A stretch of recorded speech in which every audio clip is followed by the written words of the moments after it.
আমার সাথে physically relation করতে পারে না দেখা আমার মার মাথা ফাটে ফেলছে। দিনের চার কি করতাম আর বোরকা পয়রা পয়রা সবার অফিসে যাই ভিক্ষা করতাম। তাহলে তোরও তালাক দেবো, তোর মাইয়ারও তালাক দেবো। প্রথমে আপনি আপনার নামটা একটু বলবেন? আমার নাম শিরিন আক্তার লতা। শিরিন আক্তার লতা হচ্ছে আপনার নাম। আপনার ফ্রেন্ড আপনাকে কি নামে ডাকে? আমার লতা নামে সব জায়গায়, লতা নামে সব জায়গায় আপনাকে ডাকে। যে জিনিসটা আমার জানার সেটা হচ্ছে যে হেলোইট 920 তো নিশ্চয়ই আপনি শোনেন। হ্যাঁ শুনি। নটরডেম কলেজের যে রাজা নাকি যেন ছেলেটার নাম ছিল আরিফ রাজ। আরিফ রাজ, ওর আগে একটা ঘটনা মনে হয়েছিল, ওটা থেকে আমি শুনতেছি। মানে কন্টিনিউ আপনি শুনে যাচ্ছেন? কন্টিনিউ। আমার কি বলবো, আমার নামাজ পড়তে দেরি, আমি যাই বসতে দেরি নাই কখনো। নামাজ কমপ্লিট করে দিয়ে আপনি হেলোইট 920 খুব ভালো লাগলো। আর হেলোইট 920 তে আমাদের বেসিক কিছু নিয়ম আছে, সেটা আপনি নিশ্চয়ই জানেন। যে প্রথমে আমরা আমাদের গেস্টদের সম্পর্কে একটু ধারণা দিয়ে নিই। যেমন আপনি কোথায় থাকেন এবং আপনার বয়স আমাদেরকে একটু বলবেন। শুনছি বাবা মার মুখে 88 বন্যাতে আমি জন্মগ্রহণ, কিন্তু আমি আসলে জানি না, মনে হয় 25 বছর হবে আমার বয়স। 25 বছর আপনার বয়স। কোথায় থাকছেন আপনি? ঢাকাতেই থাকি, কিন্তু বাসার অ্যাড্রেসটা আপনি বলতে চাচ্ছেন না। কেন বলতে চাচ্ছেন না, কি কারণে বলতে চাচ্ছেন না, সেটা আমরা জীবনের গল্প যখন আবিষ্কার করবো ঠিক সেই মুহূর্তে জিনিসটা পরিষ্কার হয়ে যাবে। ঠিক আছে লতা, আপনি কোথা থেকে শুরু করতে চান? আমি ছোটবেলা থেকে শুরু করতে চাই। ওকে। আমি আসলে ছোটবেলা থেকে একটু দুষ্ট টাইপের ছিলাম। দুষ্ট বলতে খুবই দুষ্ট। আমার বাবা টাঙ্গাইল জুট মিল না কটন মিল বলে, ওটাতে সিকিউরিটি গার্ডের জব করতো। আচ্ছা। আমরা ওখানেই থাকতাম, সরকারি কোয়ার্টার। ওখানে আসলে আমার মনে নেই, একটু দুষ্টামি ফাজলামি করতাম। তারপরে বাবা মা গ্রামে চলে আসে, নোয়াখালীতে লক্ষ্মীপুরে, রামগঞ্জ, শ্রীরামপুর আমার গ্রাম। চলে আসার পরে মানে আমার বড় মামা উনি বিদেশ নেওয়ার জন্য বাবাকে খুব ইয়ে করছে। পরে বাবা বিদেশ চলে গেছে। যাওয়ার পরে এদিকে আমি আর আমার মা বাড়িতে কিছুদিন থাকতাম, কিছুদিন আমার বড় খালাম্মা ওনাদের বাড়িতে। ওনার বাড়ি আবার আমাদের 7 থেকে 8 মাইল দূরত্ব ওখানে। আচ্ছা। যে আমার মা ছোটবেলা থেকে আমার খালাম্মার কাছে বড় হয়েছে। বড় মামা আর আমার মা। আর আমার খালু যে কোম্পানিতে জব করতো। আচ্ছা। ওনার 5 মেয়ে আর আমি সহ 6 মেয়ে ছিলাম। জি। আমার খালুজি যদি আমার খালতো বোন রুনু, ও আর আমি ফিটাফিটি বলতে গেলে। আচ্ছা। ওর জন্য যদি একটা ড্রেস কিনতো, আমার জন্য একটা ড্রেস কিনতো। ওর জন্য একটা চুড়ি কিনবো, আমার জন্য একটা চুড়ি কিনবো। আচ্ছা। মজার ব্যাপার হলো কি, ওর সাথে আমার সাথে সবসময় ঝগড়া লাগতো। ওর যেরকম ফ্লেট আমারও ফ্লেট থাকতো। ও আমাকে মারতো, তুই আমার ফ্লেটে খাস কেন? কিন্তু ওর একই রকম ফ্লেট, তো ও চুন দিয়ে বা রং দিয়ে একে রাখতো রুনু। তো আমরা সবাই বলতাম কি টমেটো, এটা বলে দুষ্টামি করতাম। আর বন্যার সময় আমার আপা আমাকে রাইখা রাস্তায়, আমার আপুর ফ্রেন্ড সার্কেল যারা আছে তাদেরকে নিয়ে রাস্তায় চলে যেত, আর আমাকে বাড়িতে নিয়ে। আমি কি করতাম, ছোট ছিলাম তো বুঝতাম না, পুরো জামা কাপড় খুলে ফ্যান হাতে করে নিয়ে আমি রাস্তায় চলে যেতাম। যাওয়ার পরে আমার আপা ওখানে ধরে আমাকে অনেক মারতো। কয় ভাই বোন ছিলেন আপনারা? একে ছিলাম। আমার খালাতো বোনের কথা বলতেছি। এটা আমার একদম কাছের একটা বোন, খুবই ভালো। আমার সময় একটা ঘটনা বলি, যেটা হলো এক ঝুড়ি আম আনছে, আনার পরে আপুরে একটা আম দিছে, আমার দিল না কেন। আমি এখন চিৎকার পাকার শুরু করে দিয়েছি। খালুজি বলতেছে গোসল করে আনছি ঈদের আগে, এক কোলে আমার আপু আর এক কোলে আমি নিয়ে আসছে। আনার পরে এখন আমি ঝুড়ির সামনে দাঁড়া করে রাখছে। দাঁড়া করানোর পরে এখন বলতেছে এই আমগুলো রুনুর, আমি দিছি কান্না করে। আমি বলছি এগুলো আমার। রুনু আমার চুলের মুঠি চাপে ধরছে, আমি আবার মারপিট করতে জানতাম না, বেল বেল বেল করে কেঁদে দিয়েছে। খালাম্মা দৌড়ে এসে রুনুরে দৌড়ে নিয়ে আসছে। রুনুরের পায়ে ও স্লিম, ও কোথায় যে পলাইছে ওর আর খুঁজে পাওয়া যায় না। তা কাঁঠালও আনছে আমার আপুদের বাড়িতে দিবে। আপু তখন বড় আপু আর মেজু আপুর মনে বিয়ে হয়েছে। হ্যাঁ, ওনাদের বিয়ে হয়েছে। আর সেজু আপুর কথা, স্বপ্নাপুর কথা আমি আসলে মনে নাই ওনার বিয়ে হয়েছে কিনা, তখন তো ছোট ছিলাম, এত মনে ছিল না। জি, আপনারা মোটামুটি একটা যৌথ পরিবারই ছিলেন। হ্যাঁ, যৌথ পরিবার বলতে আমার দাদা দাদু ছিল। আমার দাদা আবার আমার খালামাদের বাড়িতে অসুখের সময় আমার দাদাকে নিয়ে আসছে। আচ্ছা আচ্ছা। আমার দাদাকে আমার খালামার ব্যালকনিতে একটা বিছানা করে দিচ্ছে। অনেক যত্ন আমার খালাম্মা আমার দাদাকে করতো। খালাম্মা অনেক কেয়ারফুল ছিল। ওকে। তারপরে খাটের নিচে কাঁঠাল রাখছে। আমার আপু কি করছে, যেটা বড় আপুর বাড়িতে দিবে ওটা বড়, আমার আপু আর আমি খাটের নিচে ঢুকছি, রুনু আর আমি খাটের নিচে ঢুকার পরে ও কাঁঠাল আমার বলতেছে ভাঙ। দুজনে ভাঙ্গা, খিদাও ছিল, ভাঙ্গা পুরোটা খাইছি, মানে অল্প কিছু রয়েছে। রওয়ার পরে আমার আম্মা ঘর ঝাড়ু দিতে আসছে, আর দেখে কি আমরা খাটের নিচে। আম্মা আর কিছুই বলে নাই, না বলে আমার বড় আপা রাহিমা ওনাকে বলতেছে রাহিমা রাহিমা এদিকে, দুটো চোর আমাদের খাটের নিচে চুরি করে খাচ্ছে। আপু তো দৌড়ে আসছে, চোর ধরমু আজকে। আইসা দুটো চুলের মুঠি চাবি ধরছে, আপু কয়েকে আমার বাথরুমে ধরছে, বাথরুমে নিয়ে গেছে, বাথরুমের বেড়া ভাঙ্গা ও পালাই গেছে, আর আমাকে ধৈর্য নাইরা করে দিছে মাথা। আচ্ছা, একটা জিনিস যেটা বুঝলাম যে আপনার ছোটবেলাটা অনেক বেশি পরিমাণে চঞ্চল ছিল এবং একটু মজার ছিল, যেটা বুঝতে পারছি। হ্যাঁ, তারপরে আবার আরেকটা ঘটনা বলি আমার স্কুল জীবনেরটা। তখন তো ছোট ছিলাম, ভর্তি করেছে আমাদের শ্রীরামপুর স্কুলে রাবেয়া ম্যাডাম। বিউ কাট মনে হয় চিনেন, নায়ক নায়িকাদের যে বিউ কাট ছিল ওটা নিয়ে মারামারি করে একটা মেয়ের কলম ভেঙে ফেলছি। ভাঙার পরে মেয়েটা আমার মারছে, ম্যাডাম আর স্যার ম্যাডামের কাছে বিচার দিচ্ছে। ম্যাডাম আমার কি করছে, এক পায়ে বেঞ্চের উপরে দাঁড়া করে কানে ধরে রাখছে। এখন আমার তো জিত, আমি ওর কলম ভাঙছি, কি হয়েছে, আমার মারলো, ম্যাডামের আজকে খবর আছে। আমার মা আবার কখনো টাকা দিত না আমার হাতে, সবসময় টিফিন দিত। তো আমি কি করছি, চকলেট নিয়ে আমার একটা ক্লাসমেট বলতেছি কি চকলেট খাবি, হ্যাঁ খাবো। আমি বিদেশি চকলেট আমার বাবা দিছে, বাংলাদেশি চকলেট, ওগুলারে আমি আবার বুদ্ধি করে একটু বিদেশি আকারে করছি। পরে দিছে, আমি কই পানটা আমার কাছে দে, তুই এক কাজ কর, তুই এটা নিয়ে যা, চকলেটটা খোল, আমি পান হাতে রাখি। ও কি করছে, ওর এত বুদ্ধি নাই, আমি ইটার কোনা নিয়ে আসতে ম্যাডামের পানের মধ্যে দিয়ে দিছে। আর ম্যাডাম নিয়ে দিছে, ও ম্যাডাম একটা চা বানিয়ে দিছে, একটা চিৎকার দিল, আবার দাঁত ভেঙে গেল গো। কালাম স্যার ছিল, দৌড়ে আসছে, কি হয়েছে কি হয়েছে, কয়ে পান আনছে কে, এই যে ও আনছে। এই তোর সাথে কার লগে দেখা হয়েছে, লতার সাথে। রাবে আপা আপনি কি লতারে মারছেন, হ্যাঁ সে দুপুরে তো মারছি, এই প্রতিশোধ নিচ্ছে। আমার চ্যাটাতো ভাইয়ের কাছে বিচার দিছে, আমার চ্যাটাতো ভাই মার কাছে এসে বলে দিছে। মা কি করছে, মা আমি বাসায় গেছি, আজকে তো এত যত্ন, মামুনি ভাত খেয়েছো, আসো, খাইছি। মামুনি আপনাদের খাবা, খাইছে। এখন আমি তো জানি আমার পিটনি আছে, আমি তো ডিজে নামাজে দাঁড়াই গেছি, এখন নামাজ পড়তেছি। মা বলতেছে তোমার কি নামাজ পড়া হয় না মা, শোনা পাখি তোমার নামাজ পড়া হয় না, এটা বলে চুলের মুঠে ধরে আয় না মাইন্দা পিটানো শুরু করছে লাঠি দিয়া। পিঠে ছাড়া আমি মারের কান্নাকাটি করি, বকাঝকা দিই নাই। পরে আমি মা ও যে বাচ্চু ভাই কইছি, তাকে ছাড়া আমি ওনার হাত থেকে ছুটে চলে গেছি। যাওয়ার পরে যে আমার মায়ের হয়েছে তার তো আজকে খবর আছে। তারে আমি, আমার একটা বান্ধবী ছিল নার্গিস আমার না আজকে মারছে, তুই দৌড়িস না, আমি ওর দৌড়ে আনতেছি। আই না, শীতের দিন ছিল, পুরো উলঙ্গ করে পানিতে দাঁড়া করে রাখছি। এখন ও বলতে যে জেডি করতে করতে টেডি দেখা শুরু করে দিচ্ছে। ওকে, একটা মোটামুটি জিনিস যেটা দেখলাম যে আপনার ছোটবেলাটা প্রচন্ড রকম দুষ্টুমিতে ভরা এবং আনন্দেই বলা যেতে পারে। তারপর আমার একটা জ্যাঠাতো ভাই, উনি বিদেশ থেকে আসলো, আমার মা বলতেছে তোর খোকা ভাই আসছে। তা আমি আমার খোকা ভাই তো, আমার সমস্যাটা কোথায়, খোকা ভাই তো খোকা ভাই। পরে আসার পরে ওনারা আমাকে রামগঞ্জে নিয়ে গেছে, রামগঞ্জে নেওয়ার পরে আইসক্রিম কিনা দিছে, আবার ওই সাথে আমাকে একটা লাল স্কার্ট, লাল গেঞ্জি আর একটা লাল ওড়না, বিয়ের ওড়না কিনে আনছে আমার জন্য। আমি মাকে বলতেছি, মা এটা কার, এটা তোর। আমি মানে মজা করে বললাম আর কি, ওরে আমার লাল ওড়না এটা বলে বাড়িতে গেছি। আমার বড় খালামাকে বলতেছে, আপা আপনার মেয়ে স্বপ্নাকে দেন, আমি স্বপ্নাকে সহ ওই যে আমাদের বাড়ির ইসমাইল আছে, ইসমাইলদের বাড়িতে দাওয়াত খেতে যাব কারিগো বাজার। সম্পর্কে জেরাতো ভাই হয় আরো কেরিয়ার, উনি আমাকে সবসময় অনেক আদর করতো। তো ওনাদের বাড়ির নাম করে খোকা সহ রওনা দিচ্ছে কারিগো বাজার। আসার পরে এদিক দিয়ে আবার আমার জেরাতো ভাই সহ আরো জেরাতো চেয়ারম্যান ভাই আনোয়ার, ওরা কিভাবে জানি ইঙ্গিত পাই গেছে, আমার মাকে সহ আটকাই ফেলছে। আপনারা কই যান, লতার বিয়ে পড়াম, কার সাথে, খোকার সাথে। এখন ওরা তো ঘুষ খাওয়ার জন্য করবেই, ওরা নিয়ে আমাকে একটা পার্টিতে বসেছে। বসানোর পরে বলতেছে লতা তোর বিয়ে, আমি নাচতে আমি বিয়ে করবো, আমাকে চকলেট দিতে হবো। পরে আমাকে এক গাদা চকলেট দিচ্ছে আর চিনি দিছে, আমি চিনি পছন্দ করতাম, চিনি খাচ্ছি আর বলতেছে কবুল বল। পরে আমি নাচতে বলতেছি কবুল। দাঁড়ান, মোটামুটি একটা বিশাল ধাক্কা পেলাম আমরা শুরুতেই।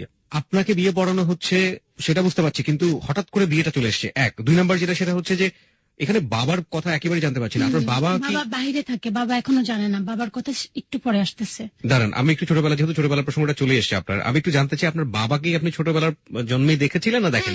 হ্যাঁ দেখেছি। পরে তো আমার যখন বয়স কত 4-5 বছর হইব মনে নাই, তখন কবে জানি বাইরে চলে গেছে, দেশে বাইরে। সেই সময়টা আপনার মনে নেই? ওকে।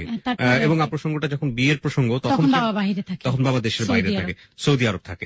আচ্ছা, আপনার পরিবারে কেবলমাত্র আপনিই ছিলেন সন্তান, তাই তো? একটাই মাত্র মেয়ে, আপনার বাবা দেশের বাইরে থাকতো। হঠাৎ করে একটা ছেলে আসলো, যে ছেলেটার নাম হচ্ছে খোকা। আমার বাবার বড় ভাইয়ের ছেলে, জ্যাঠাতো ভাই যেটাকে আমরা বলি। খোকা বিদেশ থেকে আসলো, এবং আপনার মা বিদেশ থেকে আসার কতদিন পরে এটা বিদেশে আসার মনে হয় কত 4-5 দিন পরে ঘটনাটা হয়েছে।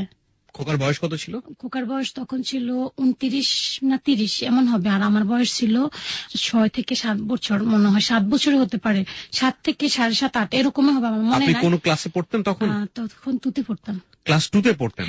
আপনার বয়স 7 থেকে 7.5 বছর, ক্লাস 2তে পড়তাম। আর খোকার বয়স হচ্ছে 30 বছর, প্রায় 29-30 বছর। লম্বা ছোট, এরকম মোটা ছিল। উনি দেখতে এরকম ছিল কিংবা মোটাকাটা ছিল, ফাইন, কিন্তু কথা হচ্ছে যে 30 বছরের ছেলের সাথে 7 বছরের আপনাকে বিয়ে দেওয়া হচ্ছে, কেন? আর আশেপাশে লোকজন কি ছিল না? ছিল, সবাই আমার মার মুখটাকে ভয় পেত, এক একটা খারাপ ভাষা বলতো, ওরে বাবারে বাবা, পুরুষরাও পারে না। দরজাল টাইপের ছিলেন? দরজাল বলতে কি, একটু পাগল টাইপের। পাগল মানে? এই মানে নিজের বুঝ নিজে বুঝে, পরের বুঝ কম বুঝে। ওকে, আমরা কিছুটা হলো কনফিউজ। ঠিক আছে, আপনি যে ঘটনাটা বলছিলেন যে আপনার সঙ্গে বিয়ে দেওয়ার ব্যাপারটা ঘটছিল, একটু বলুন। তারপরে আমাদেরকে যখন আটকানোর পরে ওখানে কারিগবাজার একটা ভাবির বাড়ি ছিল, আমি তখন জানতাম না কার বাড়ি, ওই বাড়িতে নিয়ে আসছে। আনার পরে আমার গায়ে লাল ওড়না ছিল, আমি যাই দেখাইতেছি, এরও দেখছিস নিয়ে আমার ওড়না, নোয়াখালী বাসায়, এরও দেখছিস নিয়ে রায় ওড়না গাদ দিছি, এভাবে বলতাম আর কি, দেখছিস নিয়ে রায় ওড়না গাদ দিছি, তোগো আসেনি? তো সবাই বলে আমাদের আছে।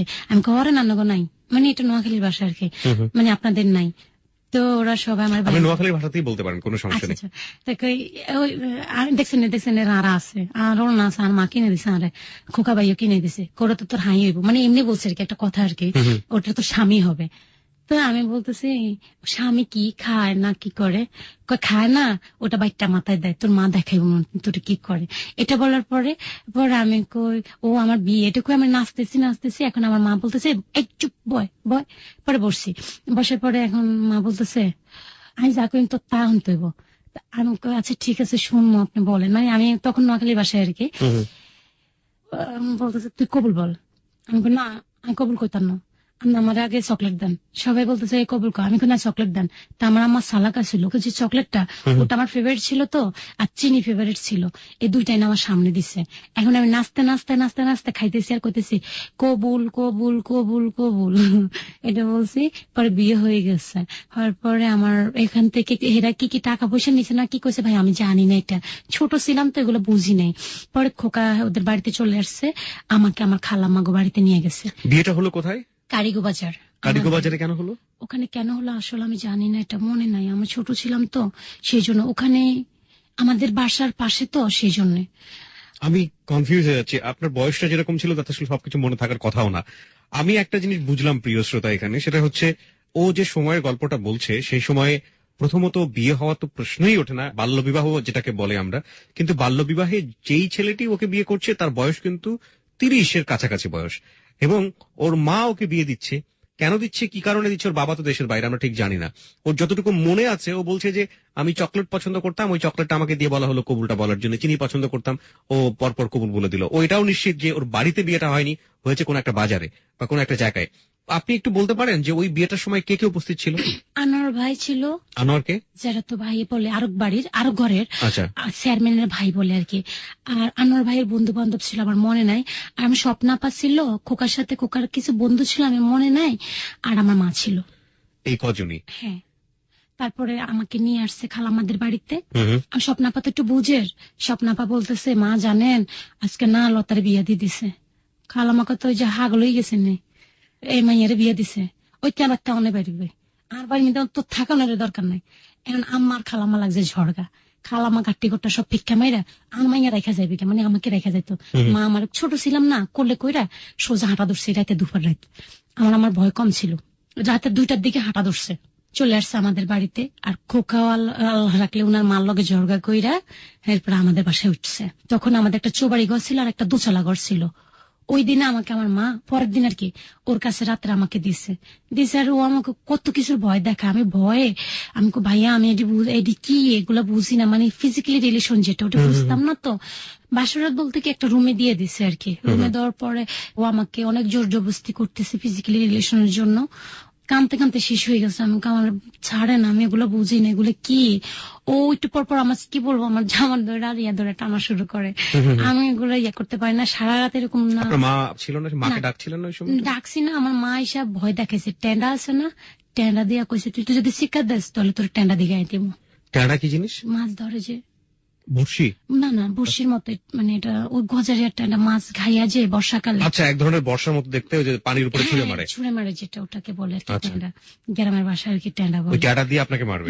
এটা ভয় দেখাইছে আমাকে খোকার মা, ভয় দেখানো। খোকার মা? আমার মা আর খোকা আর কি। আচ্ছা, খোকা এবং আপনার মা দুজনে মিলে ভয় দেখাইছে। আমি তো ভয়ে কথাই বলি নাই, পরে আমি অজ্ঞান হয়ে গেছি ও টেন্ডা দেখে। আর আমাকে ওই দিন আর কিছুই করে নাই। তার 2 দিন পরে আমার বাবা আসছে। বাবা মানে কি আপনার?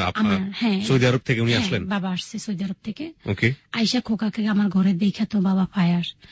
এই বকুল খোকা কেন আমাদের বাসায় কারোর সাথে? বকুল কে ছিল? আমার মা। ওকে। আমার বাবা আবার আমার মাকে শখ করে বকুল ডাকতো, কিন্তু আমার মাকে আমার ফ্যামিলিতে সবাই হামিদা ডাকে। আচ্ছা। তো এরপরে মা বলতেছে খোকার সাথে আমার মেয়ের বিয়ে দিয়ে দিছে। পরে বাবা তো ফায়ার, তোরে এখন আমি ডিভোর্স দিব। আমার লেদা মাইয়া তো বিয়ে দিছস। মা ভয়ে। লেদা মাইয়া কি জিনিস? মানে এটা ছোট মেয়ে আর কি। আচ্ছা। এটা নোয়াখালী ভাষা বললাম। হ্যাঁ, কোনো সমস্যা নেই, আপনি বলুন। ছোট মেয়েকে বিয়ে দিয়ে দিছস। মা আমার ভয়ে আমার কোলো করে আমার নানার বাড়ি চলে গেছে। এরপরে খোকারে আবার চিঠি লিখছে। খোকা 2-3 দিন পরে বিদেশ চলে গেছে। কোন দেশে চলে গেল? সৌদি। মানে ওই যেখান থেকে এসেছিল ওখানে চলে গেছে। আপনার বাবাও সৌদি আরবে থাকতো? আমার বাবা, হ্যাঁ, আমার বাবা আবার 6 মাস থাইকা আমার বাবাও চলে গেছে। এদিকে আমি স্কুলে যাইতাম আইতাম। তারপরে খোকা, আমরা স্কুলে যে আপনি যেতেন, আপনার সহপাঠীরা আপনাকে খেপাতো না যে তোর বিয়ে? হ্যাঁ, সবাই খেপাতো, বলতো এর পালিকা মাইয়ার বিয়ে হয়ে গেছে। পালিকা মার কাছে বিয়ে দিতাম। মা, এরা আমার কি পালক মাইয়া কয়? আমি কি পালক কয়? এরা পাগল, এরা কিছু, এটা তো বুঝিসবি না। দাঁড়ান, আবার একটা ধাক্কা খেলাম। সেটা হচ্ছে স্কুলে আপনাকে পালক বলতো। কি বলতো? নোয়াখালীর ভাষায় বলেন তো একটু। হালিকা মাইয়া, এই এরা সুলতান হালিকা মাইয়া, এই হালিকা মাইয়া, এদিকে সবাই পালিকা মানে পালক মেয়ে। মানে আপনি মোটামুটি বুঝলাম যে আপনার ক্লাসমেটরা জানতো যে আপনি পালক। আমাদের স্যারেরা সবাই আমাকে এটাও ডাকতো পালিকা মাইয়া, সুলতানের পালিকা মাইয়া। সুলতানের পালিকা মাইয়া? সুলতানের মানে আমার বাবার নাম ধরে বলতো। সুলতান হচ্ছে আপনার বাবার নাম, এবং বলতো যে সুলতানের পালিকা মেয়ে। তার মানে আমরা জানি না সত্য কি মিথ্যা, চারপাশের লোকজন সবাই জানতো যে আপনি এই পরিবারের পালক মেয়ে। প্রিয় শ্রোতা, এতক্ষণে মোটামুটি আমরা বিশ্বাসযোগ্যতার একটা জায়গাতে পৌঁছাতে পেরেছি যে ওর সাথে কেন এই ধরনের আচরণ করা হচ্ছে। দেখা যাক সামনে কি হয়। হ্যাঁ লতা, তারপর? যখন আমার বাবা বিদেশ গেছে, এই পরে 1 বছর না যেতে যেতে আবার মা চিঠি দিছে, খোকা তোর চাচা চলে গেছে বিদেশ, তুই চলে আয়। আচ্ছা। তখন আমার মনে হয় আমার বয়স 9 বছর হবে। কোন ক্লাসে পড়তেন ওই সময়? তখন ক্লাস 3-তে পড়তাম। ক্লাস 3-তে পড়তেন, তার মানে 8 থেকে 9 বছর বয়স। তারপরে খোকা চলে আসছে। আসার পরে মানে ওর মার বাড়িতে উঠছে। ওটার পরে আমার জেঠিমা বলতেছে তুই ওই বাড়ির ধারে কাছে যাবি না। 1 দিন রইলো, 2 দিন রইলো, 3 দিনের দিন আমার জেঠি লোকে জড়কা কইরা আমাদের বাড়িতে চলে এলো। কে? খোকা। তখন আমাদের আবার বিল্ডিং করছে। আচ্ছা, বিল্ডিং এর প্রসঙ্গে আমি আসছি একটু পরে। তার আগে আমাকে একটু বলেন যে খোকা আপনাকে বিয়ে করলো, খোকার পরিবার থেকে কি এটার মত ছিল? না, আমার জেঠি আমার তো আমার মাকে কোন গজব ডালতো। আল্লাহর গজব পড়ো কি শয়তানের উপরে লেদা মাইয়া ধরে আমার বুড়া পেডার কাছে বিয়ে দিছে, বুড়া ওলার কাছে বিয়ে দিছে। এই মাইয়া কিছু বুঝে না, আর আমার পোলা পাগলে বিয়ে করছে। কি জায়গা জমি আছে এই জায়গা জমির লেগে তুই পাগলে বিয়ে করছস, এটা বলতো। আচ্ছা, ঠিক আছে, তারপর?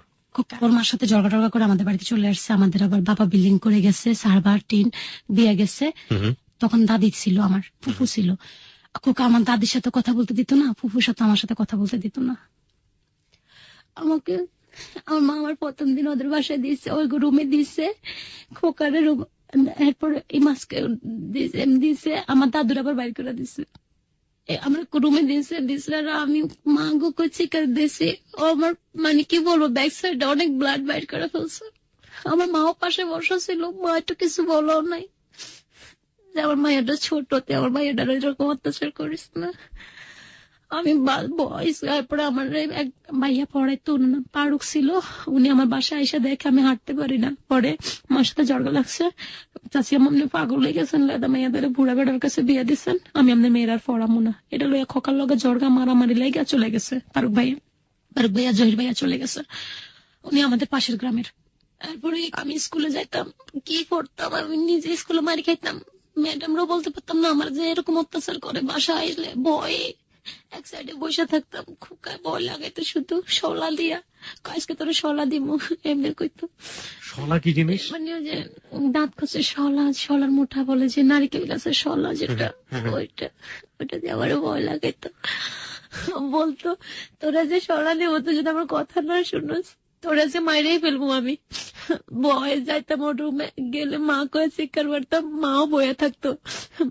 আর প্রতিদিন আমার মা, ডোন্ট মাইন্ড, যারা শুনতেছেন আপনারা কেউ মাইন্ড করিয়েন না, আমার মা খোকার সাথে প্রতি রাত ঘুমাইতো। আর আমার শিখিয়ে দিত কি, তুই যদি কস আমরা একসাথে ঘুমাই তাহলে তোর জবা করে ফেলবো, তোর বাপের কাছে কইতে পারতি না, আমি কাছে কমো না, ডরে কারো কাছে কইতাম। কিন্তু সবাই জানতো আমি যে মার খোকা একসাথে ঘুমাইতো, সকালবেলা আমার কাছে মা হয়ে থাকতো, মানে প্রতিদিন আমার সাথে এরকম। আরেকদিন আমাকে ধরছে, ধরার পর আমি ভয়ে আমি বাথরুমে যাবো কইছি, আর বাথরুমে যাইতে দিছে আরে আমার মা, আমি ভয়ে বাথরুমে বয়ে রয়েছি, আমি বাইরে হইতেছি না। আরে মা যায়, আমি বলছি মনে কেউ বাথরুমে যাইবো, দরজা নক করতেছে, দরজা খুলে দেখি মা, আমার মা আমার চুলের মুঠি চাবি ধরে রাখছে, আর খোকা বাথরুমের থেকে ব্রাশ দিয়া ময়লা সবটি আমার মুখের ভিতরে দিয়া, পানি দিয়া, গলায় চাপ দিয়া খাওয়াই দিছে সব ময়লা।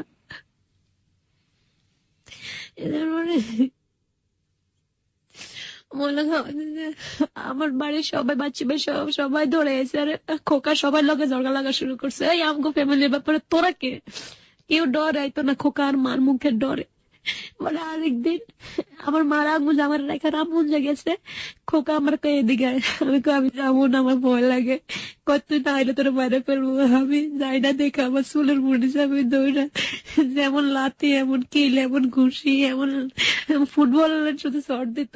পরে একটা বড় একটা বাঁশ দিয়ে আমার মাথা বেড়ায় বাড়ি দিত গেছে, আর আমার মাছ দফা ছিল, মাছ দফা যদি না ধরতো আমি মরে যেতাম। আমার বাড়িটা মাছ দফার গায়ে যায় পড়ছে। মাছটা কি? নাজেদাপ আমার যারা তো বোন, আপনারা চাইলে ওর সাথে কথা বলতে পারবেন, কোনো সমস্যা নেই। ঠিক আছে, অনুষ্ঠানের সাথে আমরা দরকার হলে প্রয়োজনে যোগাযোগ করবো। হ্যাঁ, ওনারা বলবো আমি মিথ্যা বললি না, সত্যি বলি। এরপরে প্রতিদিন এরকম প্রতিদিন অত্যাচার করতে আমার খালাম মারছে, আর আমি খালাম্মা আমি আপনার লগে চলে যাবো, কিন্তু খালাম্মারে বুঝতে দিই নাই, নাহলে মাকে বকবো। মারে যদি বকা দেয়, মাকে ভালোবাসতাম সেই জন্য মারে বকা খাওয়াইতাম না খালাম্মারে দিয়া। খালাম্মা আমারে নিয়ে গেছে, অসুখের নাম কই আমার আবার লই আনছে, আয়না খোকার রুমে প্রতিদিন দিত, প্রতিদিন খোকা আমার 2 দিন পর ব্লাড, কত ব্লাড আমার শরীরের থেকে যে ঝরছে আমি জানি। লাস্টে একদিন খোকা সেন, গলা সেন, আমি ওকে ভাইয়া আমি একটু পড়ি, ওরা আমি ভাইয়া ডাকতাম, খোকা ভাইয়া আমার একটু সেন্টটা দিবেন, আমি একটু পড়ি, দিছে। এরপরে কি লইয়া জানি ঝড়গা লাগছে, আমি দিই না, দেখি মানে ফিজিক্যালি রিলেশন ওর সাথে করি না দেখে আমার উপরে নিয়ে একটা আচার দিছে, আচারের লগে আমার মানে কোমরে জার দিয়েছে, মানে ভাঙিয়ে গেছে। আমি মা আমার মায়েরা বলছে, মা আমার ধরেন, মা উপর দিয়ে এসে লাত্তাটা শুরু করছে, তখন উপর দিয়ে লাত্তাটা শুরু করছে। আবার ইয়েতে গেছে, আবার একদিন শাহজালাল শাহপারান মাজারে যাবে, সব রেডি, চলে যাবে, হ্যাঁ সিলেট। এরপরে খোকা লগে মার সাথে জড়গা লাগছে, আরে মার মাথা ফাটাই ফেলছে খোকা।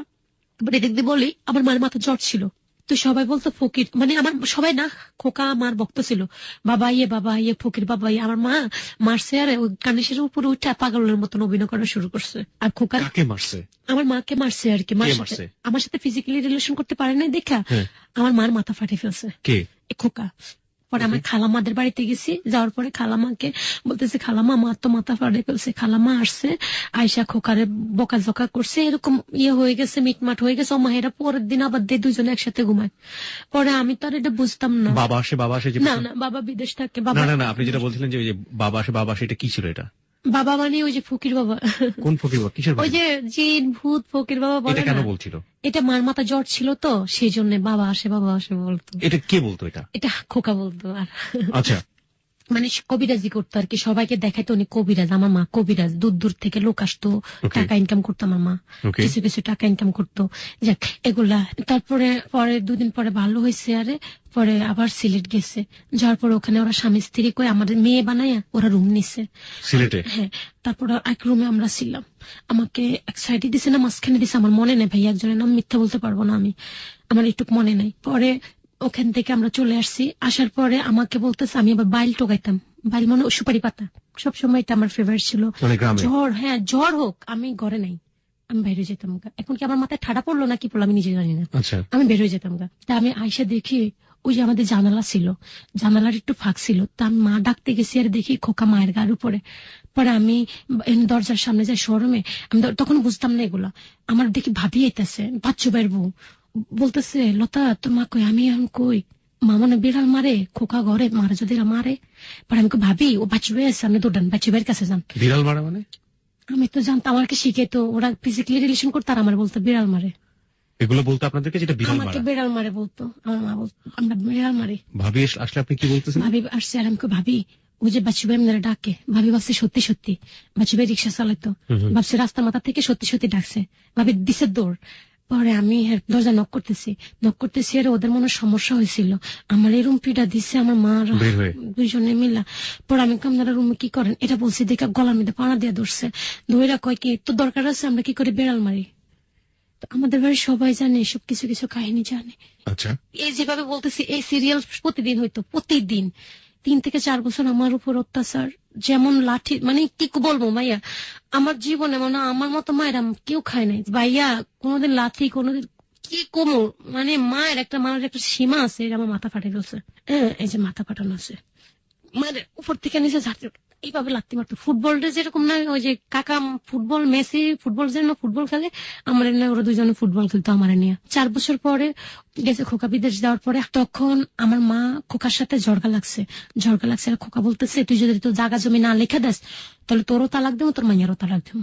তোরও তালাক দিব, তোর মায়ের? তখন টেলিফোন ছিল, মোবাইল ছিল আমাদের খুলনার বাজার, ভাইয়াটার নাম আমার মনে নাই, ওই ভাইয়ার মোবাইল ছিল, উনি আইসা বলতো খোকা ফোন দিছে, আপনাকে ফোন আইছে, এরকম না এক কথা দুই কথা, মার সাথে ঝড়গা লাগা পরে বলতেছে কি তোর মাইয়ারও তালাক দেবো, তোরও তালাক দেবো। এরপরে মা কয় আমার মাইয়ের তালাক আমি নিজে লইতে পারবো, এটা কই আমার নিয়ে সাথে সাথে লাইন কেটে লক্ষ্মীপুর চলে গেছে।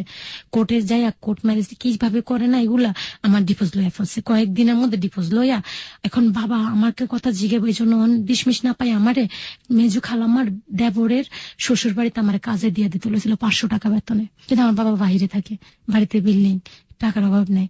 পরে দিয়ে দিতে হয়েছিল, আমার খালামা আটকাইছে, মেজু খালামা কয় কি তুই পাগল হয়েছিস নি, তুমি এটা জীবনটা নষ্ট করে দিছিস। এটা বলার পরে মা এখান থেকে আর কিছু করতে পারে নাই, দেখা আরো জায়গায় এতিমখানায় দিয়ে দিতে হয়েছিল, ওখান থেকে কে জানি আবার বাসায় আমাকে, এটা আমার মনে নাই, এটা আমার খালাম্মা আমাকে বলছে, এটাও কিন্তু আমি জানতাম না, ছোট ছিলাম তো, আমার মেজু খালাম্মা বলছে। আপনারা যদি চান আমার মেজু খালাম্মার সাথে কথা বলতে পারেন, কোনো সমস্যা নেই আমার। আচ্ছা, আপনি যে রেফারেন্স গুলো দিচ্ছেন সেগুলো আমরা অনুষ্ঠানের শেষে শাকিলকে দিয়ে আমরা একটা তথ্য প্রমাণ সহ একটা প্রেজেন্টেশন আমরা রেডি করে রাখবো, ঠিক আছে? বলুন। খোকার সাথে তো ডিভোর্স হয়ে গেছে, ওইদিকে এটি বলে হয়েছে, আমি আর ওটা জানতাম না। পরে বাবা বাইরের থেকে আসছে, আস্তে আস্তে আস্তে আস্তে আমিও বড় হইতেছি। আমি ম্যাসুইট হওয়ার পরে মানে বাবা আসছে, ক্লাস 9-এ উঠবো, তখন আমি ম্যাসুইট হই, কিন্তু কি পড়ি আমি নিজেও জানি না। ওই যে মার ধরে ভয়ে থাকতাম, আর মারতো না, স্কুলে গেলে ওগুলো কল্পনা করতাম, ভয় চিৎকার পারতাম, তো স্যারেরও মারতো ধরে। ইংলিশে কাঁচা, অঙ্ক তো কাঁচা, কিন্তু কোনোদিন ফেল করি নাই, নাম্বার পাইছি, যেভাবে হোক একটু পাস করে গেছেন। পাস না, নাম্বার পাইছি, একদম জিরো, যেটা আমরা বলে না জিরো, ওটা পাই নাই কখনো আমি। এবং এটা শুধু স্কুলেই পড়তেন, বাসায় কোনো টিচার ছিল না? না, টিচার রাখতো না, আরবি পড়তাম আমি, আমার মা আমাকে আরো বেশি গেছে। এখান থেকে বাবা আইছে, বাবা আসার পরে মা মনে হয় প্রেগনেন্ট হয়ে গেছে। এখন মা কি করছে, আমার নামে বাবার কাছে আমাকে অনেক খারাপ বানাতো, বোকাঝোকা করতো, মাও দেখতে পারতো না, বাবাও দেখতে পারতো না। আমার একটা ফুফাতো বোন আরেক বাড়ির, ও আইসা আমার লগে দুষ্টামি করতেছে, আর বাত্তিচিটা ওটা নিবাই দিতেছে, আর আমি বারবার যে ধরাইতেছি। আমার বাবা কোন দিক থেকে আইসা আমার মা গজব ডালতেছে, গজব ফরক তোর পরে, তুমি অত্যারস না, এমনি কয় আর কি, অনেক খারাপ খারাপ। আমি তো কিছু বলি না, আরো বিশ্রী বিশ্রী ভাষা বলতো। মা প্রেগনেন্ট, তখন 1 মাস, আমি তো জানতাম না, উনি বলছে। এদিক দিয়ে আমার বিয়ে টিয়ে দেখতো আমার বাবা। এরপরে এমন মানে কি বলবো, বাবা এসে আমার 2 গালে 4টা থাবড় দিছে, পুরুষ মানুষের হাত, বুঝেন তো আমি ছোট মানুষ, আমি ঘুরতে ঘুরতে ঘুরতে ঘুরতে ঘুরতে ঠাস করে পরে সেন্সলেস হয়ে গেছে, জানতাম না। পরে মা নিজে হতভম্ব হয়ে গেছে, আমিও মারি, আমনও মারেন, মাইয়াটা জীবন আপনি মারেন কে, তো তুই মাইয়ার মাই খাওয়াইছিস কে আমারে দিয়া। তাই এরপরে এরকম যাক, তো পরে বাবা বিদেশ চলে গেছে, বিদেশ যাওয়ার পরে আমি মেসুইট হয়ে গেছি। তারপরে আমার ভাই হয়েছে, ভাই হওয়ার পর থেকে ভাই হওয়ার প্রসঙ্গে মানে হচ্ছে আপনি এতদিন ওখানে জানতেন, চারপাশের লোকজন বলতো পালক কন্যা পালক কন্যা, এবার আপনি দেখলেন যে আপনার মার একটা সন্তান হলো এবং তিনি হচ্ছেন ছেলে, ঢাকায় হলো, ঢাকায় খালাম্মাদের কাছে থাকতো। আচ্ছা, বাড়িতে গেছে, যাওয়ার পরে এখন আর আমারে দেখতে পারে না। আমার ভাইটা হওয়ার পর থেকে আমার সাথে কেমন থালিবালি করা শুরু করছে। আমার মা ভালো কথা কইলো খারাপ মনে করে, আমার ভাইটারে নিয়ে একটু কোলো করে একটু দুষ্টামি করছে, পড়ে গেছে। আমার কয় কি ওই তুই সতীন লাগস নি, আমার ওই সতীন আমার পোলারে ফালাইছিস কি লাগে, তোর ফেটাতে হয়েছে নি। আমার এমনি কথা কনকে সবাই বলতো কি খারাপ খারাপ বাসা। পরে একদিন আমার ভাই আমার একটু সেলোয়ার মানে ম্যাচেট হলো আমি তো পাগলামি করতাম একটু না, জামা ছিঁড়ে গেছে দেখে আমার মা আমার কাকাদের সামনে আমার পুরা সালোয়ার খুইলা আমার জামা কাপড় খুইলা পুরো উলঙ্গ অবস্থায় মারছে। তখন আমি ম্যাচেট, আমার কাকারা সবাই দরজা বন্ধ করে ঘরে ঢুকে গেছে শরমে, লতার মা আপনি পাগল হয়ে গেছেন। এই যে সবাই কথা বলা বন্ধ করছে আমার মার সাথে, কেউ কথা বলে না আমার মার সাথে, আমাদের বাড়িতে কেউ কথা বলে না, সাইডে সাইডে সবার বাসায় যায় সবাই। আমরা কথা, তুই মরতে পারস না, মরে যেতে পারস না। ভাইয়া আমি তো মেসেজ হয়েছে, আমাকে আমার একটা আফা বুদ্ধি দিয়েছে কি, তুই ওই যে মেয়েরা যে ছোট জামা পরে আর কি, ওটা তো বুঝতে পারছেন সবাই, তা ফেরিয়াল আসছে আরে আমাকে 20 টাকা দিয়ে আমার আপা ওটা কিনে দিছে। আমি পড়ছি আর আপনি মা আপনি বলবেন তো মা এগুলো পরে না, বলবেন না আমি তো জানি না। আমার আতুরা দিয়ে আমার এগুলো বাড়িয়াই, মাথা বাড়িয়াই, মাথার মধ্যে বাঁশ দিয়ে বাড়িয়াই আমার পুরা মাথা আমার সেন্সলেস করে ফেলছে। এরপরে আমি আমার মারেন কে, আপনার একটা ছেলে আপনি বাইডার আদর করেন আমার মারেন কে, এটা বলছি দেখে আরো লাতি। একটু যদি কিছু পড়ে যায় আমার হাত থেকে দৌড়া মাইট শুরু করতো, যদি একটু আদা পড়ছে পুকুরে বয়া কান্দা শুরু করছি, এই ওখানে রাইখা বাথরুমে ঝাড়ু দিয়া, যেটা ঝাড়ু দেয় ওই ঝাড়ু দিয়ে এরম মারা মারছে পুরা। সবাই রাস্তার মানুষ থাকাইছিল আর শুধু করতে বেরিয়ে পাগল নিয়ে মাইয়াডার এরকম মারে কে। সবাই বলতো লতার মা তুমি এরকম মাইয়াডার মারো কে, মাইয়াডা তো ময়রা যাবো, তুমি মাইয়াডার জীবনটা নষ্ট করে দিছো, তারপরে মাইয়াডার এরকম মারো করতে। সবাই গজব ডলতো, এই আমার ব্যাপারে আপনারা কথা কন, আপনারা কে, আমার মাইয়ার আমি মারবো না কানমু, এটা কত তোর মাইয়া দেখে তুই এরকম মারবি। যাক, এরপর আমার ভাইটা হওয়ার পরে আমার একটু মনে নাই ভাইটার কয় বছরে জানি, আমার তখন বিয়ে আর কি দিবে, সব দেখতেছে আগুন খিল সুমন, মানে আপনার বিয়ে দেওয়ার একটা প্রিপারেশন নিচ্ছে। ওকে, বলতেছে বিয়ে দিবে আগুন খিল ছেলের বাড়ি। আগুন খিল এটা কোথায়? আগুন খিল আমাদের গ্রামের পাশে। আচ্ছা, ছেলে মেট্রিক পর্যন্ত পড়াশোনা করছে, আমি কিন্তু একটু মোটা ছিলাম তো ওরা আমাকে পছন্দ করছে, আমার শাশুড়ি আমাকে খুব পছন্দ করছে। 2005 ঘটনা। এখানে আমার এসাক ভাই বলতেছে আপনারা বিয়ে দিবেন না, এরা জুইতেন না। আমার মা আবার একটু পাগল টাইপের, যেটা মাথায় উঠে ওটা না করে ছাড়ে না, না এই ছেলের কাছে বিয়ে দেবো, ছেলের মা আসে ও যায় পছন্দ করে যাক। তখন কি আপনার বাবা দেশে ছিলেন? দেশে বাইরে ছিলেন, তখন ওর বাইরে চলে গেছে। আচ্ছা, এরপরে বিয়ে হয় আমার। ছেলেটা সম্পর্কে একটু জানি। ছেলেটা খুব ভালো ছিল। বয়স কত ছিল? বয়স কত 26-27 বছর ছিল ওর। 27 বছর। হ্যাঁ 25-26 বছর। আমার কত 12-13 বছর এরকমই হবে আমার মনে নেই, এটা গিয়ে 9-এ উঠবো এমন টাইমে। 13 থেকে 14 বছর। ওকে, তার মানে তখন আপনি আবার বিয়ে করছেন, সেটাকেও বাল্য বিবাহ বলতে পারি আমরা।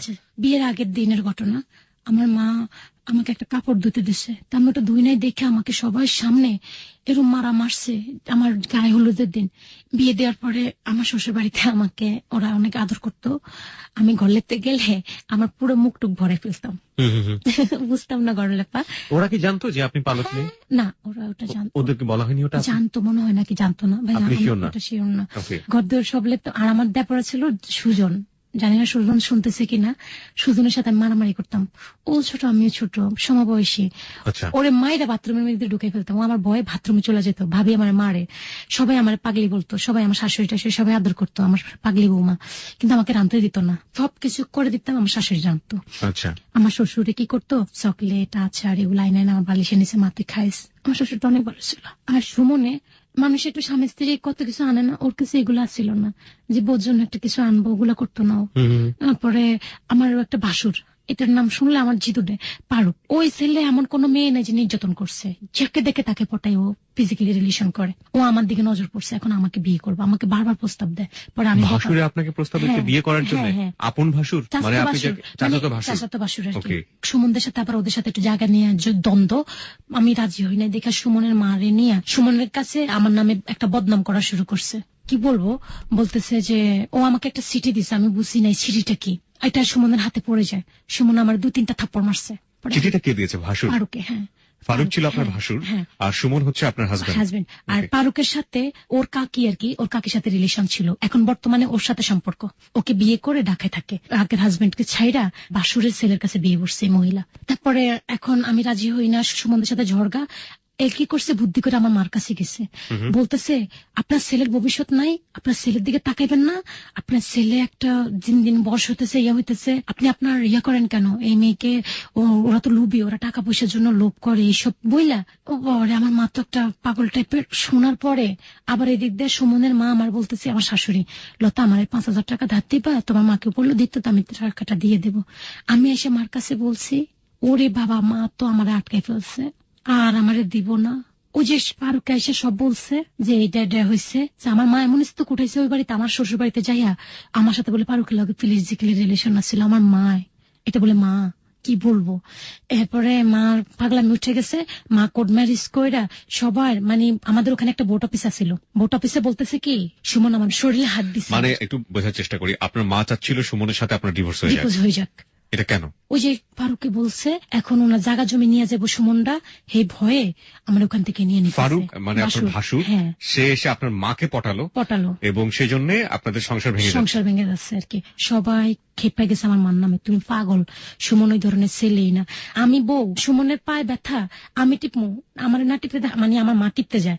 পরে সুমনকে, মা আপনি আমার মা লাগেন। সুমন খুব ভালো ছিল, সুমনের মা ছাড়া কথাই বলতো না। যাক, তারপরে ওখানে সুমন আমার নেওয়ার জন্য অনেক আগ্রহ ছিল, ওরা নেওয়ার জন্য অনেক কিছু করছে আমাকে নেওয়ার জন্য। আমার বান্ধবী জেসমিনে সাহায্য নিয়ে আমার মা আমাকে ঘরে আটকে রাখতো।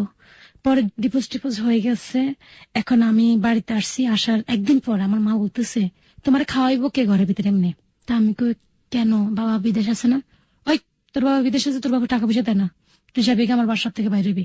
জেসমিনের বাবা মন্নান কাকা ওনারে খবর দিছে, ভাই এটার ফারাক নিয়ে বিক্রি করে দেন, আমরা জেনে পড়েন এটা নিয়ে দিয়ে আইন। তা আমার ফুফাতো ভাই ছিল ইসুপ আবার আমাকে আমার মা এরকম মারতো দেখা কয়টা মুড়ির লেগে আমার মা মারে। আমার মাঝখান দিয়ে বলতে ভুলে গেছি, আমি একটা অ্যাফেয়ার করতাম, ওর নাম মনির ছিল। আমার মা ওর সাথে আমাকে বিয়ে দেয়নি, ওকে অনেক বিশ্রী কথা বললা ওকে আমার থেকে দূরে সরাই নিছে। এটা সুমনের বিয়ের আগে আর কি। ওই মনিরের সামনে আমাকে অনেক মারতো।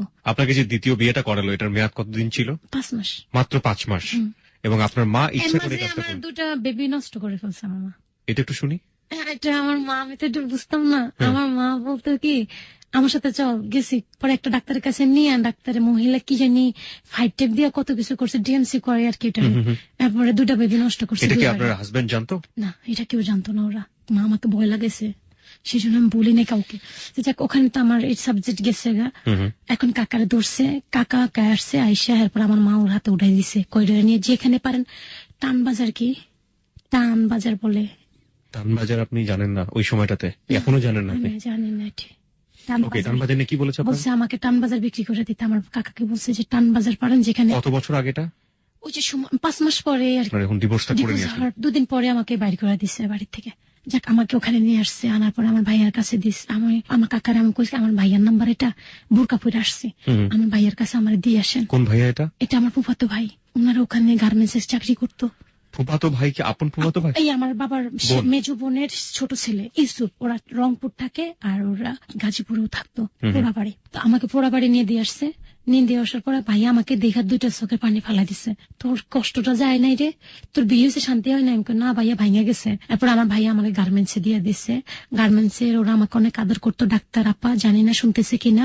তো আর আমি হেল্পার ছিলাম, তো শার্টের বডিটা কেটে ফেলতাম, বুঝতাম না তো। পরে আমাকে সুপারভাইজার উনি আমাকে খারাপ একটা গালি দিছে। আমি হ্যাঁ আমি মা থাকমুই না হেনে দেখ, আমার মা কিন্তু আমার এত কষ্ট দিচ্ছে, আমার এগুলো ভুলে গেছে। পরে আমি বেতন না নিয়ে চলে আসছি। আর আমি এক আপার ফান্দে পড়ছি। ওই আপাটা বেশি ভালো ছিল না, উনি আমাকে নিয়েছে। কয়েকদিন পরে আমাকে গার্মেন্টসে কাজে দিব, দারোয়ান, সিকিউরিটি গার্ডের। আমি ভরসা পাইয়া গেছি। আর উনি আমাকে একটা লোকের কাছে রাতে 8টার দিকে দিয়ে দিচ্ছে। লোকটা বলতেছে কি আমি বাথরুম থেকে আসি, তুমি ফ্রেশ হয় না, তোমার সাথে আমার ফিজিক্যালি রিলেশন হবে, তোমার জন্য আমি 5000 টাকা দিছি সারা রাতের জন্য। আমি তো ভয়ে চিৎকার।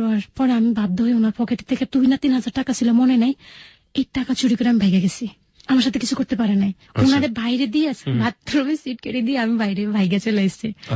আসার পরে আমি এখন এত রাত্রে যাবো কোথায়, বাসে উঠছি। রাত্রে কোথায় যাবো, সারা রাত কমলাপুর ছিলাম। আমি তো জানতাম না কমলাপুর বলছে, কমলাপুরে যায় শুয়ে রয়েছে।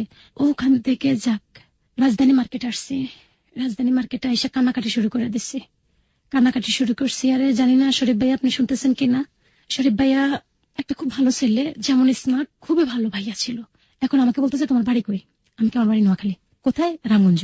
ওনার আবার ফ্রেন্ড ফারুক, একটা দোকান ছিল, তো ফারুকরে বলতেছে মেয়েটা তো এই ব্যাপার।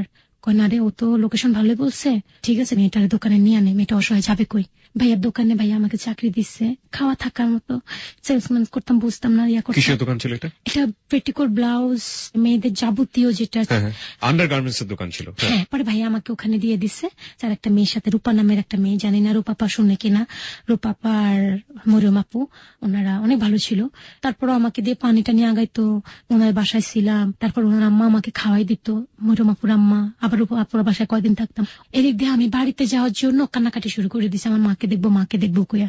পরে ভাইয়া 500 টাকা দিছে, বলছে যে যাও বাড়িতে যাই ঘুরে আসো। আমি বাস স্টেশনে গেছি, আরে আমি আবার একটা মেয়ের ফান্দে পড়ে যাই। ওর নাম হলো শিলা। এই শিলা আমাকে পটাই ফুটাই শিলার বাসায় নিয়ে আসছে। নিয়ে যাওয়ার পরে ও আমাকে মানে চাচ্ছিল আর কি খারাপ পথে নেওয়ার জন্য। ওখান থেকে আমি ভাইগা চলে আসছি। তাও ফরিদাপ্পা, জানি না ফরিদাপ্পা শুনছে কিনা, ফরিদাপ্পা আইনা আমাকে মানে এক জায়গায়, আমাকে আর উনি একসাথে মিলে বাসা নিয়ে নিচ্ছে আমাকে। ওনার হাজবেন্ড ছিল, একটা ছেলে আছে, মেয়েটা খুব দুঃখী। পরে ফরিদাপ্পা আইনা আমাকে মার্কেটে। ফরিদাপ্পার সাথে পরিচয় হলো কিভাবে? ওই যে শিলাপুর বান্ধবী, ওখানে গিয়ে পরিচয় হয়েছে। তখন শকত ভাই ছিল একজন। শকত ভাই ফরিদাপ্পাকে বলতেছে একটা মার্কেটিং জব আছে, করবি? তো ফরিদাপ্পা বলতেছে হ্যাঁ করবো, বলেন কি জব? তখন বলতেছে মেডিকেল সেন্টারে মার্কেটিং জব। পরে আপু করবি? তোর পড়াশোনা কতটুকু? আমি আমার কোয়ালিফিকেশন বেশি নেই, আমি 9ম শ্রেণী পর্যন্ত পড়ছি, নামে পড়া কাজে পড়া না, আমি ইংলিশ কম জানি, বাস্তবটা বলছি। পরে আমাকে মেডিকেল সেন্টারে জব নিয়ে দিচ্ছে, মার্কেটিং বুঝতাম না। সবাই নিয়ে যেত, ঘুরে দেখাইতো কিভাবে কথা বলতে হয়, কিভাবে কাজের সাথে কথা বলতে হয়। এই আস্তে আস্তে আস্তে আস্তে সবাই আমাকে ভালোবাসে। মানে মার্কেটিং যারা, যাদের সাথে ধরেন একটা মেডিকেল করতাম, আপনি বস আপনার কাছে আসতাম, আসসালামু আলাইকুম স্যার আমি আসবো, আমি মেডিকেল সেন্টার থেকে আসছি বা এই ডায়াগনস্টিক সেন্টার থেকে আসছি, আপনাদের বিদেশি যদি লোক থাকে আমাদেরকে দিতে পারেন। একটা মেডিকেল হয়তো মাত্র 200 টাকা করে, আমরা নিতাম 500 টাকা করে। বিদেশি লোক থাকলে বুঝলাম না, বিদেশ যাওয়ার সময় মেডিকেল করে। আচ্ছা আচ্ছা, হ্যাঁ ওই মেডিকেল গুলো।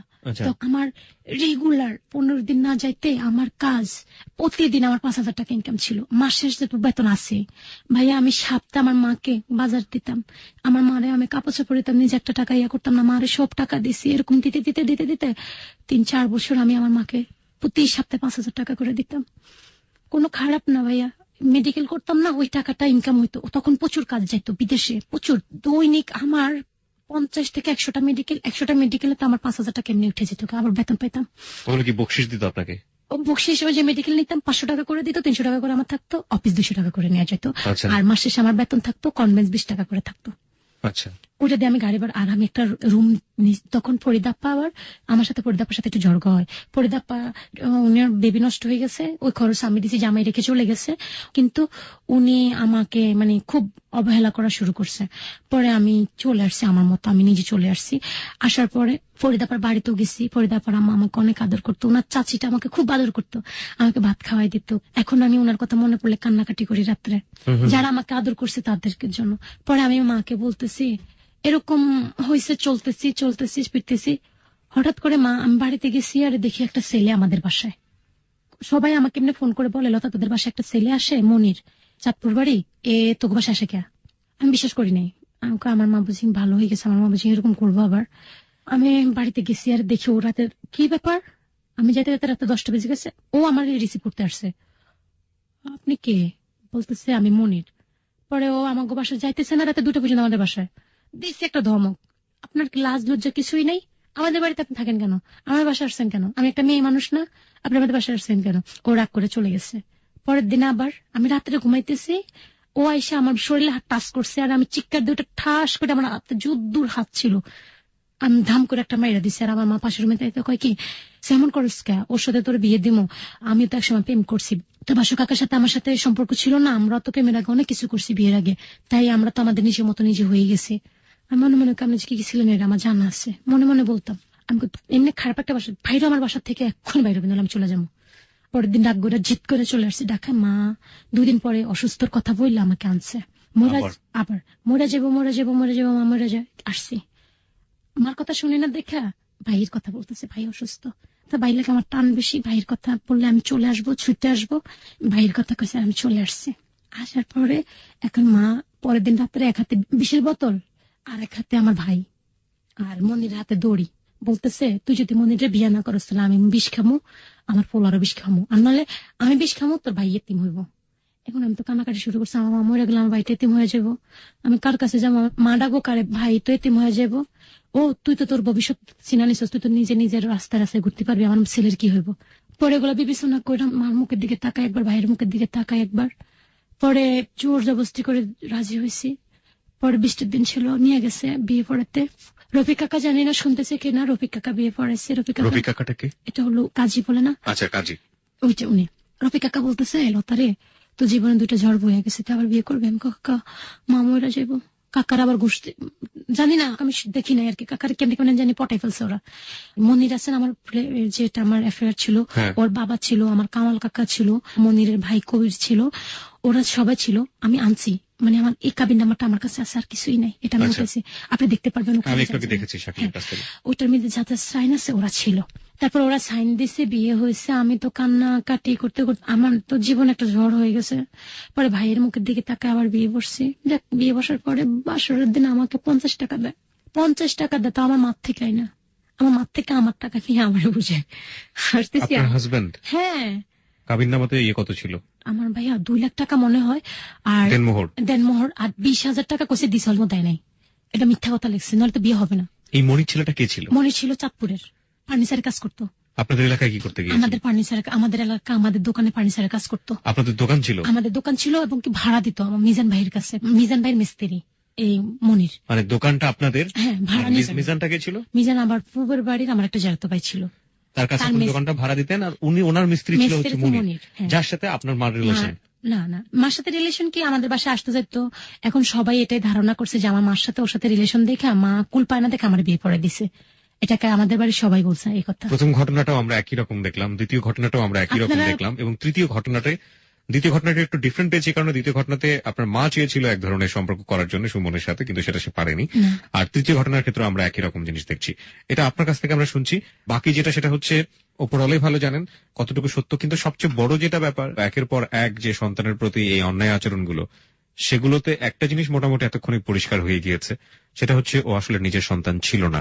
প্রিয় শ্রোতা, আমরা আজকে লতার জীবনের গল্প এখানে প্রচার করছি, এবং আমরা বিশ্বাস করি সমাজে এরকম অনেক লতা আছেন যারা কোনো না কোনো ভাবে ফ্যামিলি ভায়োলেন্সের শিকার। আমরা এটাও বিশ্বাস করি যে ও যেটা বলছে সেটা মঙ্গল গ্রহের গল্প নয় বা ভিন্ন গ্রহের গল্প নয়, এই বাংলাদেশেই ঘটে থাকে এরকম গল্প। হ্যালো 8920-তে বিভৎস গল্প, বিভীষিকার গল্প কোনো না কোনো ভাবে উঠে এসছে।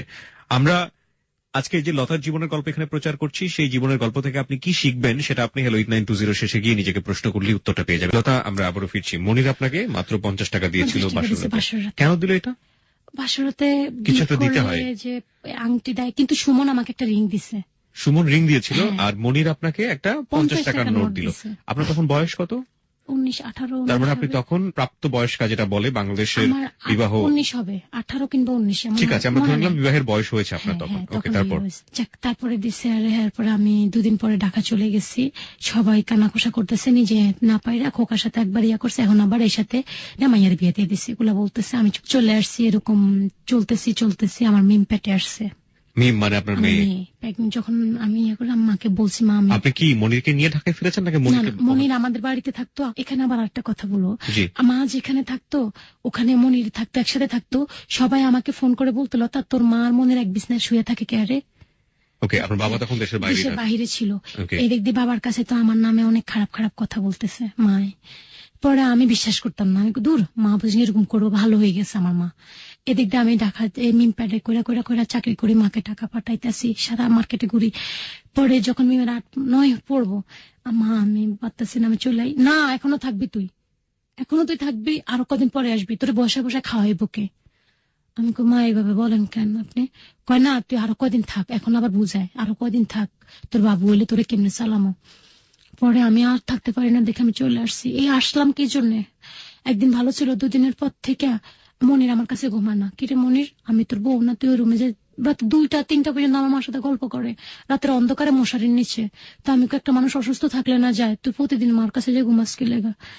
আর আমার একটু কিছু দেয় না, আমার একটু শখ লাগলে এটা খামো, এটা দেয় না। কিন্তু আমার মা আবার ওই জিলাপি খেতে মন চাইলে আইনার জিলাপি খাওয়াইতো। যেটা করছে ওটা বলবো, মানে একটা আমি জিলাপি, মা আমার আজকে না জিলাপি খাইতে মন চাইছে, আনতো। মিম প্যারে থাকতে এটা খাইতে মন চাইছে, খাওয়াইতো। আবার মনির অনেক সময় টুকিটাকি জিনিস খাওয়াইতো, তো ভয়ে বলতাম না যদি মারে।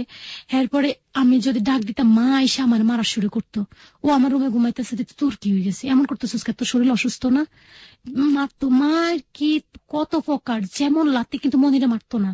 মনিরে মা থেকে শিখতেছে কিভাবে মারবে আমাকে, এটা শিখতেছে মনিরে। মা কথার সাথে সাথে মানে কোনো কথা পড়তে পারতো না মাটির মধ্যে, মনিরে নিয়ে কোনো কথা বলতে পারতো না, মা ধরে মারতো আমারে।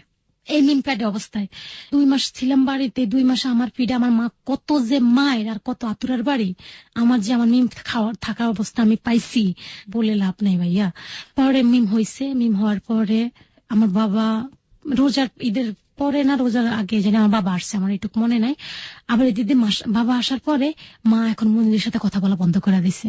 মানে এক ধরনের নোয়াখালীর ভাষা আছে, ও গোব পদ্মা নিশি দুয়ারের তলে মুস্কি হাসি, মানে এতদিন তোমার সাথে আমার সাথে সম্পর্ক ছিল, এখন তুমি আমার দেখে ভাসুর হয়ে গেছি আমি তোমার, তুমি আমার দেখে দরজার নিচে লুকাও কে, এরকম ধরনের কথা আর কি। তো মনিরা বলতেছে কি ব্যাপার মা, আপনি সারাক্ষণ আমার সাথে থাকতেন, আমাকে ছাড়া আপনি বুঝতেন না, আপনার ছাড়া আমি বুঝতাম না, ভাত খেতে গেলে আপনি, লতা আমার বউ ছিল, তারপর আমি লতার এত কেয়ার করতাম না, আপনার যতটুকু ভালোবাসতাম আমি, কিন্তু আমি ওনাদের কোনোদিন খারাপ দেখিনি ভাইয়া।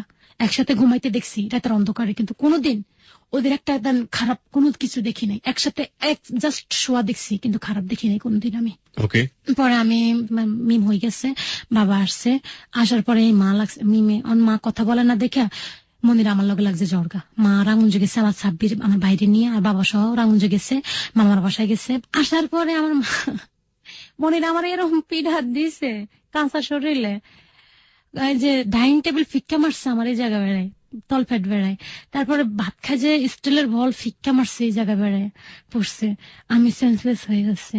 পরে মা আসছে, জ্ঞান ফিরছে, সবাই মিলে জ্ঞান ফিরেছে, আমার সুরাইয়া আমার বাস্তি, ও আমার জ্ঞান ট্যান ফিরেছে। এদিক দিয়ে মিম প্যাডে থাকতে আমার মা মন্দিরের লগে আমি মনে ডাক দোয়াই দিতাম, দেখা খাটের পায়া আছে না, খাটের পায়া দিয়ে আমার মাথায় কত সুরাইয়া দেখছে আমার মাথার বাড়িগুলা, সুরাইয়া আমাকে বাড়ি দেয়, সুরাইয়া শুধু চোখে দিয়ে ফানি কান্দে, শুধু সুরাইয়া কান্দে। আপনি এমন করেন কে, ওরে নিয়ে কাকিরে ফুবুরে নিয়ে এমন করেন কে, ফুবু তো ময়রা যাবে, আপনি এমন করেন কে, একটু এই বাড়িতে এসে গেলে বাইরে হাইকার মাইয়া যে মানে হাকিম আর কি, হাইকার মাইয়া করতো, হাইকার মাইয়া যে বড় হয়ে গেছে এবার বলতো বকা চোকা দিত, তো মাইয়া ডরাইতো নামগো বাসা দাঁড়িয়ে গেছে। ও মিম হওয়ার সময় আমার মা একটা সাইরানা পয়সাও দেয় নাই আমাকে, মানে আমার এই মাইয়া গরম হলে মরক, আমি সাইরানা দিব না, হাসপাতাল নেওয়ার দরকার নেই, কিন্তু এমনিও মিঠাই পড়া গামছা পড়া এগুলাই না দিছে, কষ্ট করছে এদিক দা। আবার মিম হয়েছে, আরে মিমের নিয়ে ডাক্তারের কাছে গেছে, কষ্ট করছে এদিক দা, কষ্ট করছে আমার মা, নাতিনের জন্য খুব কষ্ট করছে। নাতিনটা কি সুন্দর ওই যে ছাগলের যে ইয়াটা ওটা ইয়া করে কপালে ভুরুর উপরে দিত ভুরু গজানোর জন্য, তখন বাবা আসেনি, বাবা আসার আগেই ঘটনাগুলা। তারপরে মনের মিমের দিকে ফিরেও তাকাতো না, মেয়ে হয়েছে দেখে। এরপরে যাক বাবা আসছে, আসার পরে মনিরের সাথে তো ঝড়গা, মনির আমার মারছে, মারার পরে বাবা মা রাগঞ্জি থেকে আসে জায়গায় এগুলা করছে কে, তা আমি মা আমি না, ও আপনার কানে উঠতে গেছি, আরে সব পড়ে গেছে, এই মা দিছে বকা, মানে অনেক বিশ্রী বিশ্রী বাসায় বলতেছে আর কি, এটার ঘরে রাখলে আমার ঘর ভিত্তি ভিত্তি করে, ঘরের ভিতরে কি জানি টোকা মনে কি ওরে রেখে আমরা কি খাইয়া ফেলি। এরপরে সুরাইয়া কয় কি আপনারা পাগল হয়েছেন, ফুফুরে মনির কাকা, কাকা বলতো, ফুফাজি বলতো না, মনির কাকা মাইরা এরকম করছে, এই ঘরের এলোমেলো করছে, আপনি জানেন আপনার মেয়েদের কিরকম সরছে, কয় কিরকম, আপনারা যেরকম সরেন এরকম মাইয়ারে সরছে, মানে পাড়াইছে আর কি, এই তলপেট বার লাত্তি উষ্টা। এরপরে বাবার সাথে মনিরের লগে কি কি তর্ক হয়েছে, মনিরে বাড়ি করে দিছে। বাড়ি করে দেওয়ার পরে আমি আমার বাবার বাড়ি ছিলাম, আমার বাবা কত মিথ্যা কথা আমার মা আমার বাবার কাছে বলতো, আমার মায়ের একটু কানছে, আমার মাই পাঠাইছে আমার ফুফু বাড়িতে, আর ফুফু ওই যে আমার ফেয়ার ছিল যে মনিরের মার কাছে পাঠাইছে, ওই মনিরে ফোন দিছে, আমার হাজবেন্ড মনিরে ফোন দিছে, ওর সাথে কথা বলতাম। এদিক দিয়ে আমার বাবা আমার মেয়ে কানতেছে দেখে আমার কয় কি পায়খানা দিয়ে মুখ টুক সব ভরাই ফেলছে, আমি এসে দেখি হুদা কোনো কিছুই নেই। আমি বাবা এত মিথ্যা কথা বলেন কি লাগা, এটা বলছি দেখে আমার মামার মারছে।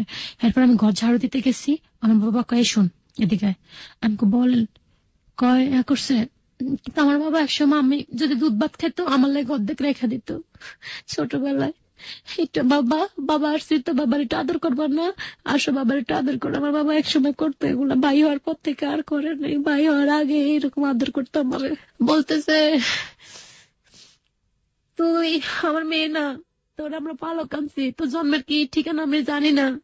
মা বলতেছে ওরে তো আমরা ডাস্টবিনের থেকে কুড়াই পেয়েছি, কি বলেন এগুলো আমাদের, আমারে পরে করতে এক্ষণ এই মুহূর্তে আমার বাড়ি থেকে বাইরে যাবি, আমাকে আমি কই যাবো, আমি হাঁটতে পারি না, আমার ব্লাড এখনো ঠিক মতো ইয়া হয় না, আমি যাবো কই, এক্ষণ এই মুহূর্তে বাইরে যাবি, আর যাবো কই। তাই ওই সুরাইয়ার বোন পান্নারে আমার সাথে দিয়া দিছে, আমার মা 1 টাকাও দিব না, পরে আমি আমার ঢাকায় ফোন দিছি, আমার অফিসের ওদের কাছে ফোন দিছি, আরে ওরা একজন আমাকে 2,500 টাকা দিছে বরিশালের থেকে, আর একজন ঢাকা থেকে দিছে 1,000 টাকা। এই 3,000 টাকা লই আমি নিয়ে কোলো কইরা পরের দিন এই বাপের গছ ছাড়তে, এই যে গছ ছাড়ছি, আজও ছাড়ছি, কাইলো ছাড়ছি, আজ জায়গা দেয় নাই। গেছি ঢাকা চলে আসছি, কই যাবো। সেলিনা পরে ফোন দিছি, এর আগে 2 দিন সেলিনা পর কোনো খোঁজ পাই না। খিদা পরে মাইয়ার 2 মাইয়ার কি এখন 2টা মেয়ে, একটা ওর কাজের মেয়ে কিশোর, ওর আমি ফুফাতো ভাইয়ের মেয়ে, আমারও মেয়ে। ওর এক পাশে রেখে মাইয়ারে ওর কোলে দিয়ে ইট ভাঙছি, সোনিয়াকরা ইট ভাঙা 2জনের মুখে ভাত দিচ্ছি, আমি নিজে খাই নাই, অল্প কয়টা খাইছি। ওর পাউরুটি কিনা দিচ্ছি, মাইয়ার দুধ খাওয়াবো কোত্থেকে। এরপরে 2 দিন পরে আপা ফোন ধরছে, আমার একটা আপা সেলিনা আপা, ওনার ঋণ আমি শোধ করতে পারবো না। সেলিনা আপারে ফোন দেখো, আপা আমার এই অবস্থা, আমার ডিউটি হয়েছে, আমার একটু ঘরে জায়গা দিবি তোর, কত এক্ষণ চলে আমার বাসায় আইসি, আর একটা রুম ছাইড়া দিছে। কলতা তুই আমাদের সাথে খাবি?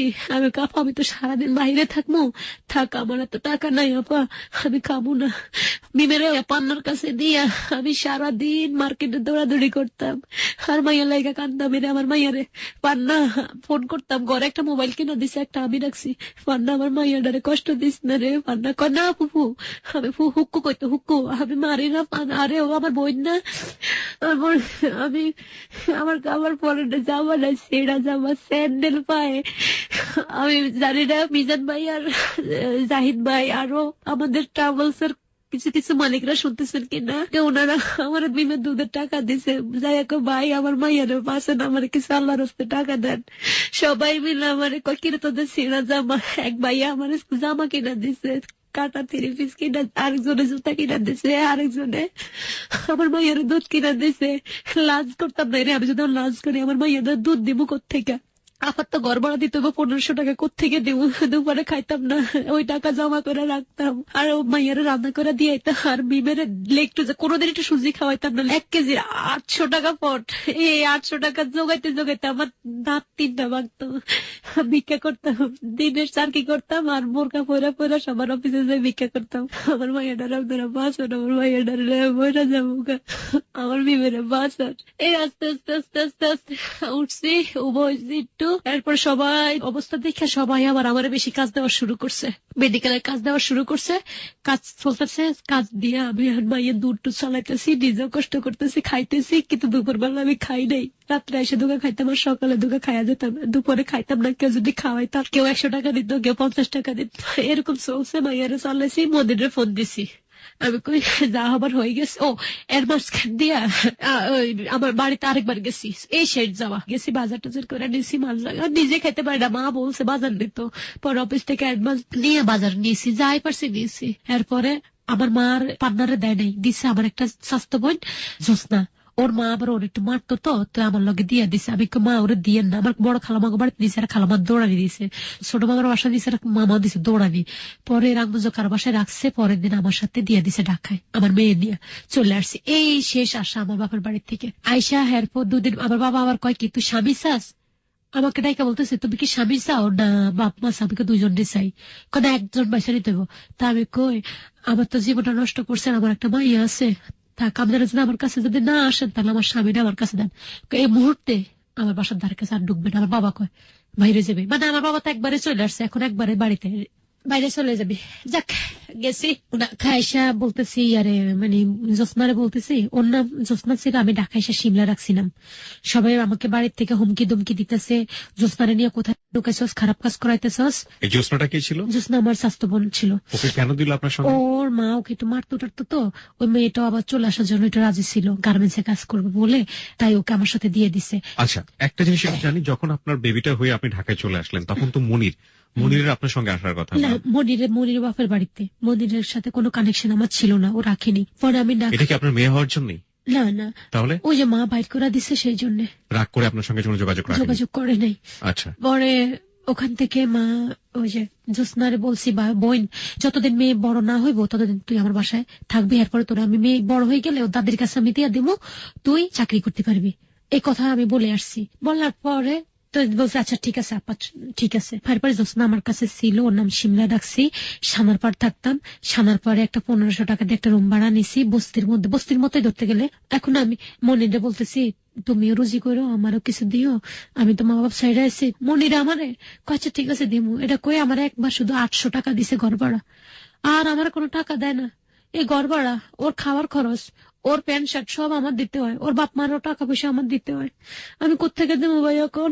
পরে আমি মানুষের চাইয়া চাইয়া নাই নাই নাই নাই, এরপরে আমি ঘর ভাড়া দিতাম, ইয়ে করতাম, চাইতাম, আমি মানুষ আমার দিত, তো এগুলা নিয়ে মন্দিরে বেতন পাইলে মাস শেষে বাড়িতে চলে যেত গা। এরকম করতে করতে করতে করতে আমার টাকা পয়সা দেয় না, বরং উল্টা মারধর করে। আবার মিমের এখন বয়স 2 বছর, 2 বছর আরে শিমলা চলে গেছে আমার কাছ থেকে, একজনে বুদ্ধি দিছে, আরে যে ও বুদ্ধিতে গার্মেন্টসে ঢুকে গেছে, ওর সাথে আর আমার সাথে কোনো কানেকশন নেই, যোগাযোগ নেই, আমার বাসায় আসে যায় এতটুকু। এরপরে মনির আমার মিমের বাড়িতে দিয়ে দিছি, বাড়িতে নিয়ে গেছি, আরে এরপর আমার শাশুড়ি কয় ঠিক আছে তুই চাকরি কর আর মিম আমার কাছে থাকবো। ওকে রাখেন, মাস শেষে খরচ দিস, ঠিক আছে দিমু। মাস শেষে মায়ের খরচ দিতাম, এদিক দিয়ে মনিরে বরণ পোষণ দিতাম, এদিক দিয়ে নিজের ঘর ভাড়া দিতাম।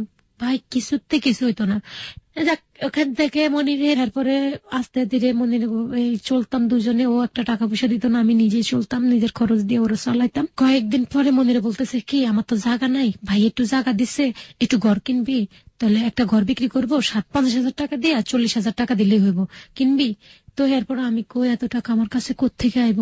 পরে আমি এই মিলাই ঝিলাইয়া এরপরে আমি একটা ঘর কিনছি, নিজে না খাইয়া না দেয়া, ঘরের মধ্যে একটা টিভি কিনছি, ফার্নিচার টুকিটাকি সংসার যা লাগে যাবতীয় 2 বছরে কষ্ট কইরা না খাইয়া না দেয়া এগুলা জোগাইছি, ওই যে মেডিকেলে চাকরি কইরা। আচ্ছা, আমি একটু জানি সেই সময়টাতে মনির হচ্ছে তার নিজের বাড়িতে, না আমার কাছে থাকে, তখন মনির আপনার কাছে থাকে এবং সে বসে বসে খায়। হ্যাঁ বসে বসে খেত, সবাই কইতো কি মানে বিশ্রী ভাষা বাদুনি যায় রুজি করতো, বাদ্যা ঘরের মধ্যে বইয়া বইয়া খায়, ও বসে বসে খেত, মানুষের কথা শুনতো। জ্যোৎস্নাও না, জ্যোৎস্না ছিল না, জ্যোৎস্না চলে গেছে, তখন চলে গেছে। মিমও আমার শ্বশুর বাড়িতে। মানে আপনি কাজ করতেন, ছেলেটা ঘরে বসে বসে, আপনার হাজবেন্ড বসে বসে খেত।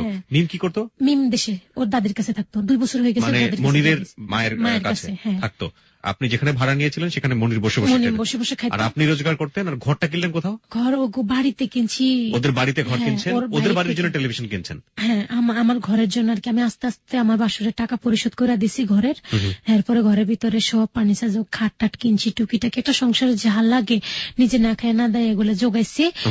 তারপরে জাগানের পরে মনিরে কোনোদিন কয় না যে এটি করবো, আর বরঞ্চ ওখানে মানে আচ্ছা অনেকগুলো বাসা না, সবাই মিলা বসলে মনির আমার বদনাম করতো, কইতো ওর মা ওরে মারতো, এরকম বেয়াদপা ছিল, এগুলা কইতো। একদিন আমি বাথরুমের মধ্যে এসে শুনি এগুলা বলে, আমি কারে ওর লেগে আমি এত কিছু করি, নিজে না খাইয়া ওরা খাওয়াই, ওর লেগে ঘর কিনছি, এগুলা করছি, ও আমার এত কষ্ট দিতে পারতো।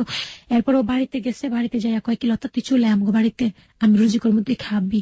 আমি যা খা, আমার ডাইল ভাত দিল ভাই, আমি খামো, আমি রাস্তায় আমি আর কাজ করবো না, এটা বলছি। আমি গেছি ভাইয়া 15 দিনও যায় না, আমার শাশুড়ির লেগে আমি দুধ টুধ কিনে নিয়েছি, শাশুড়ি খাইবো।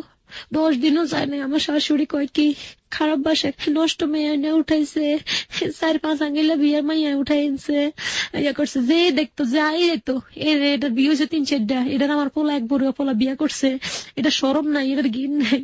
আমার শাশুড়ি যা বলতো, সকালে উঠতাম, উঠা কয়জন নামাজ পড়লো দোষ, সোরে নামাজ পড়ে।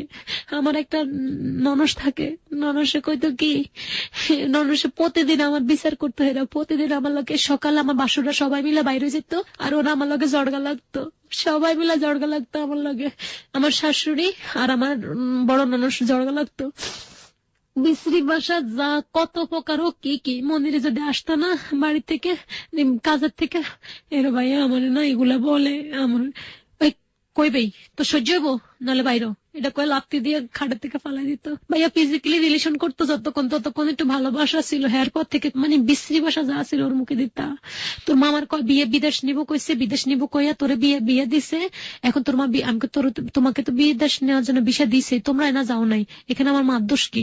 কয় তোর মার দোষ নাই, বিয়াদপের ঘরে বিয়াদপ, মানে বিশ্রী বাসা। এরপরে আমি সকালে উঠে আমার সেজু বাসরে বিদেশ থাকতো, সীমা উনার বোন নাম, উনারে খুব আদর করতো, উনার জামা বিদেশ থাকে, মাসে 10,000 টাকা দেয়, উনারে পাত পায়রা ভাত মানে নিজেরাই ভাত নিজেরটা নিজে খেত, দুকার আনতো, এই লতা এটা দে, লতা ওডান, লবণ আন, মরিচ বাইটান, ফানি আন। উনি বসে বসে অর্ডার দিত। আর সারাদিন কাজ করে যদি একটু শুইতাম না, আমার শাশুড়ি ফ্যানটা বন্ধ করে দিত। কি এর ফ্যান চালে শুয়ে থাকস? এরপরে কলস টানতে পারতাম না, এগুলা কাজ করিনি কোনোদিন, এগো বাড়িতে করছি। এরপরে আমার জামাই মনে রে, ওর মার কথা দইরা যেরকম বাড়ি, ওরে বাবা রে, এগুলো মনে উঠলে এখন আমার কান্না আসে। ডরে আমি ওর ভয়ে খাটের নিচে ঢুকতাম, ও আমার খাটের নিচে থেকে বাইর করে আইনা ঠাস করে মাটির মধ্যে ফালাইয়া চড়া শুরু করতো। চড়া কারে ওরে বাবার, ফুটবল এরও না চড়ে না, কেদার এরও না চড়ে না, আমার এরও না চড়তো। আমি মরে যাবো, বোনের আমার মারিস না। এই যে ইয়ে আছে না, মাদার গাছের ডাল আছে না, মাদার গাছের ডাল দিয়ে পিহি আমারে সেন্সলেস করে ফেলতো। আর ওর মা দাঁড়াদের হাতে তালে দিতে, এমনি না হাতে তালে দিত। আর কইতো কি মার, আরো মার আমার। এরপর মারা যখন শেষ হয়ে আইবো তখন আমার বাসুরের বোরা দৌড়ে, এর আগে কেউ আইয়ে না। সবাই আমার কত পালাতে পারস না, আমার চাষি শাশুড়ি সহ মামি শাশুড়ি পালাতে পারস না, মাইয়াতে থাকস কে, এরকম অত্যাচার প্রতিদিন অত্যাচার করে। পরে আবার ঢাকা চলে আসছি, আয়া আবার চাকরি নিছি। এরপরে আবার এরকম আগের মতো কয়েক মাস এরকম, আগে যেরকম নিজে রুজি করছি ও খাইছে, এর কয়েক মাস পরে আবার 1 বছর পরে কয় কি তুই বাড়ি চলে আয়, আর তোরে মারবো না কেউ। তা আমি খুশি হয়েছি, যাক যামু। বাড়িতে গেছি, সব ফার্নিচার টার্নিচার জোগাইছি, নিজের এই ঘর টর গোছাইছি। প্রতিদিন সকালবেলা উঠা ঘর ঝাড়ু দিতাম, থাল বাড়ি দিতাম। ও যদি একটু জ্বর হতো সবাই ডাক্তার কবিরাজ, আর আমার জ্বর হয়েছে আর আমার মাইয়া আমার মাথায় পানি দেয়। আমার শাশুড়ি কয় তুই বং করস, আমার পোলারে ডিপোজ করতে পারতো না, ডিপোজিট দে, আমার পোলারে ডিপোজিট দে, আমার পোলারে ডিপোজিট দে, নাহলে তোরে এখন গাইলা ফেলবো। এরপরে আমার শাশুড়ি আমার চুলের মুড়ি সাবি ধরে ঘুরাইতো। আর আমার ননসে আমার চোর কইতো কি, ওনার মেয়েরা বিস্কুট চুরি করে খাইতো, হেডিরা চুরি করে খাইতো, আমার নাম ফালাইতো, আমার নাম কইয়া আমার যে মায়ের খাওয়াইতো মনের দিয়া, মনের শুধু লাইট থাইতো। আমার লাতি কত প্রকার, এমন লাতে আমি খুব ভাই আমার 7 বছর বয়সে আমার সবাই মারতে মারতে এতটুকু আছে। আমার আর মায়ের নামলে না, মা গো আপনি আমার মা নাই, আপনি আমার শাশুড়ি আমার মা তো পিছু দিয়ে যায়, মা কইতো মা ও মা। তো আমার শ্বশুর কইতো, আমার শ্বশুরটা ভালো ছিল, শ্বশুরে যদি গরম পানি আগাই দিতাম, সকালে উঠা ভোরে উঠে শীতকালে গরম পানি করে দিতাম, মজুর লাগিয়া করে দিলেও দোষ হইতো, না দিলেও দোষ হইতো। করে দিলে কইতো কি এত দার্গা খরচ কি, আমার শাশুড়ি না করে দিত কত ধুয়ে রয়েছে, ওর শ্বশুর গরম পানি দেয় না, এডি কইতো। আমার শ্বশুরে আমার লাগে জর্গা লাগতো, তো কইতো কি আপনার ইয়া লাগেনি, এমনি কইতো। আমার শ্বশুরে দিয়ে যে বিশ্রি কথা কইতো আমার। এরপর আমার বড় ননস আমার মা ডাকে, কত কি আমার মা লাগনি, কথায় এডি কইতো। ওনার মেয়েরা বিস্কুট চুরি করে খাইতে, এরা চুরি করতো, আর আমার নাম হলে তারা আমার এরম ফিটা দিত। একদিন আমার মেয়ে একটু দুধের লেগে কাঁদছে দেখে আমি একটু দুধ আসা মিশে, মানে ছোট কাপের 3 ভাগের 1 কাপ একটু দুধ আমি নিয়ে রাখছি, আমার বাসুরের মেয়েরা পড়াইতাম। এগুলো মনে যায় এরা যায় মনে বলে দিছে, বলছে আরে কিছু দেখলাম না, আমার শাশুড়ি কোন দিক থেকে আইসা আমার চুলে মুড়িস, আমি দইরা মরিনা ছিল উনানের বিদেশ পালাইয়া জিব্বা মন্দিরে কয়ে জিব্বা ধর, জিব্বা দইরা জিব্বা কেটে দিতে ছিল আমার। পরে আমার সবাই মিলে আয়া, এরপর আমার মানে বাসে লাত্তি। এরপর সবাই মিলে টিভি দেখে, আমি যাইয়া যদি একটু বসি, আমার শাশুড়ি কয় কে শুনে দিঘা এটা কয়ে নাই কাঁদতো, আই না শুনে মুড়ি যাবি ধরে ঘর থেকে ধাক্কা দিয়ে বাইরে পালাই, কয় কিন্তু পানি খরচ করছিস তুই, জান আমার পোলার বইয়ের খাটে ঘুমাতে, আবার পোলার খাটে বসে আমাকে মা সবাই তো বসে, মাকে তো মা সবাই তো বসে, এই আমার কথা কস যা বাইরে আমার ঘর থেকে। আমার শ্বশুর করতে মাইয়া ডারে মারুসকে এরকম করসকে, মাইয়া ডারে লই। আমার শাশুড়ি কম মারতো, কিন্তু আমার মন্দিরের দিয়ে আমার খুব মার খাওয়াইতো, মন্দিরের দিয়ে প্রতিদিন মার খাওয়াইতো মন্দিরে। আর এরা প্রতিদিন আমার বিচার করতো, আমি প্রতিদিন কাঁদতাম, এত অত্যাচার। আমি খুব যেদিন আমার মন্দিরে মারতো ওই দিন আমার বাসুরের মাইয়ারে ওর শ্বশুর বাড়িতে মারতো। তো ওই সবাই কইতো কি এটা অভিশাপ, এই মাইয়াটা এরম মারস, তোরা মাইয়াটা এরম মারস, মাইয়াটা কার কাছে যাই। আমার শ্বশুরও কইতো, সীমা শুয়ে রয়েছে, আমার শ্বশুরে কয় কি গো তুমি উঠবো না, কাজ করবো না, আমার পেট ব্যথা। আমার শাশুড়ি কয় কি কে ওটা কি করে, ওই যে হন্ডির ঘরের হন্ডি কি করে, ও কাজ করতে পারে না, কত সকাল থেকে তো সব রান্না বান্না সব তো ওই করছে। আমার মামি বাপি বাদ দিত, কিছু কত রানলে যদি মা আমি একটু সিদ্ধি লই খাই না, এই সীমা করে তুই ওরা সিদ্ধি দে তো একটু, তুই সীমা একটু রিকমাই পা দিলে খাইতাম। ভাত মাইপা আমার ঘরের মধ্যে দিয়ে দিত, যেদিন মদিনে বাড়ি থাকতো ওদের একটু ভালোভাবে খাওয়াইতো, নইলে ভাত মামি আমার ভাত দিত, মামি ভাত তরকারি দিত। একদিন রোজার মধ্যে আমি এরকম না কি লইয়া, ও আমার ইয়ে কয় আমার মাইয়াকে কি লেখা জানি কাঁদছে, আরে আমার সেজো জাল যে সীমা কয়া করছে মাঝের আমরা লোভি, মাইয়ের আমরা লোভি বানাইছে। মানে আমি জিদ্দে ঠেলা মাইয়ের একটা থাপ্পড় মারছি, আমার শ্বশুরে কোন দিক থেকে আমার একটা থাপ্পড় দিয়ে ফালাই দিয়েছে। মানে আমি 8 দিন না খাইয়া রয়েছি, কেউ আমার একটু জিগায় নাই যে খাইছাস না খাস নাই, পানির উপরে রয়েছি। এরপরে মানুষ একটু রমজানের সময় মেয়েদের তো একটা শারীরিক সমস্যা থাকেই, ওই সময় যদি একটু কিছু খাইতাম আমার শাশুড়ি সবাই ডোল পিঠা বাইর করে দেখাইতো আর পিড়াইতো, কইতে দেখ ওর এটা খায় চুরি করে সরমে মুখে গুলো খাইতাম। নামাজ পড়লে কত বেয়াদব নামাজ পড়ে, বিশ্রী বিশ্রী কথা কত, কোনো মানে খারাপ কথা কত প্রকার তাগো মুখে ছিল। আমার জীবনে আমার শাশুড়ি আমার বড় ননসের মেয়ে, বড় ননসের যে মেয়েটা ছিল, বড় মানুষের ছেলে মেয়েরা ওরা আমার সবসময় বকা শোনাইতো, কইতো কি মামি এটা করতে, মামি ওটা, আমি হাঁটলো দোষ হইতো, এই এটা জোরে জোরে হাঁটুসকে লেগে, এমন ভাবে হাঁটুসকে লেগে, এত এরকম ভাবে হাঁটুসকে ইয়া করছে, এটা হাঁটতে জানে না, মানে হাঁটলো দোষ হইতো, একটু বইলো দোষ। পরে আমার মেজে বাসুরের ঘরে যাইতাম, ওখানে যাইতাম কি লেগে এটা লেগে আমার দোষ হইতো, গো মেজে বাসুরের লাগে জর্গা করতো। পরে মেজে বাসুর আমার গলা ধাক্কা দিয়া ঘর থেকে বাইর করে দিছে। আমার বাসার ধারে কাছে তুই আবি না, আমি কাছে ঠিক আছে আবু না। যাই হোক মনে মনে কি ঘরের ওই পুকুর পাড়ে যাই বইয়া বইয়া কাঁদতাম, সব কাজ করে যায় পুকুর পাড়ে বইয়া কাঁদতাম। আমার শ্বশুরের মাথা হাত বুলাইতো, তোর জীবনটাই এমন, তুই কি লেগে পাল্লাই আসিস তুই।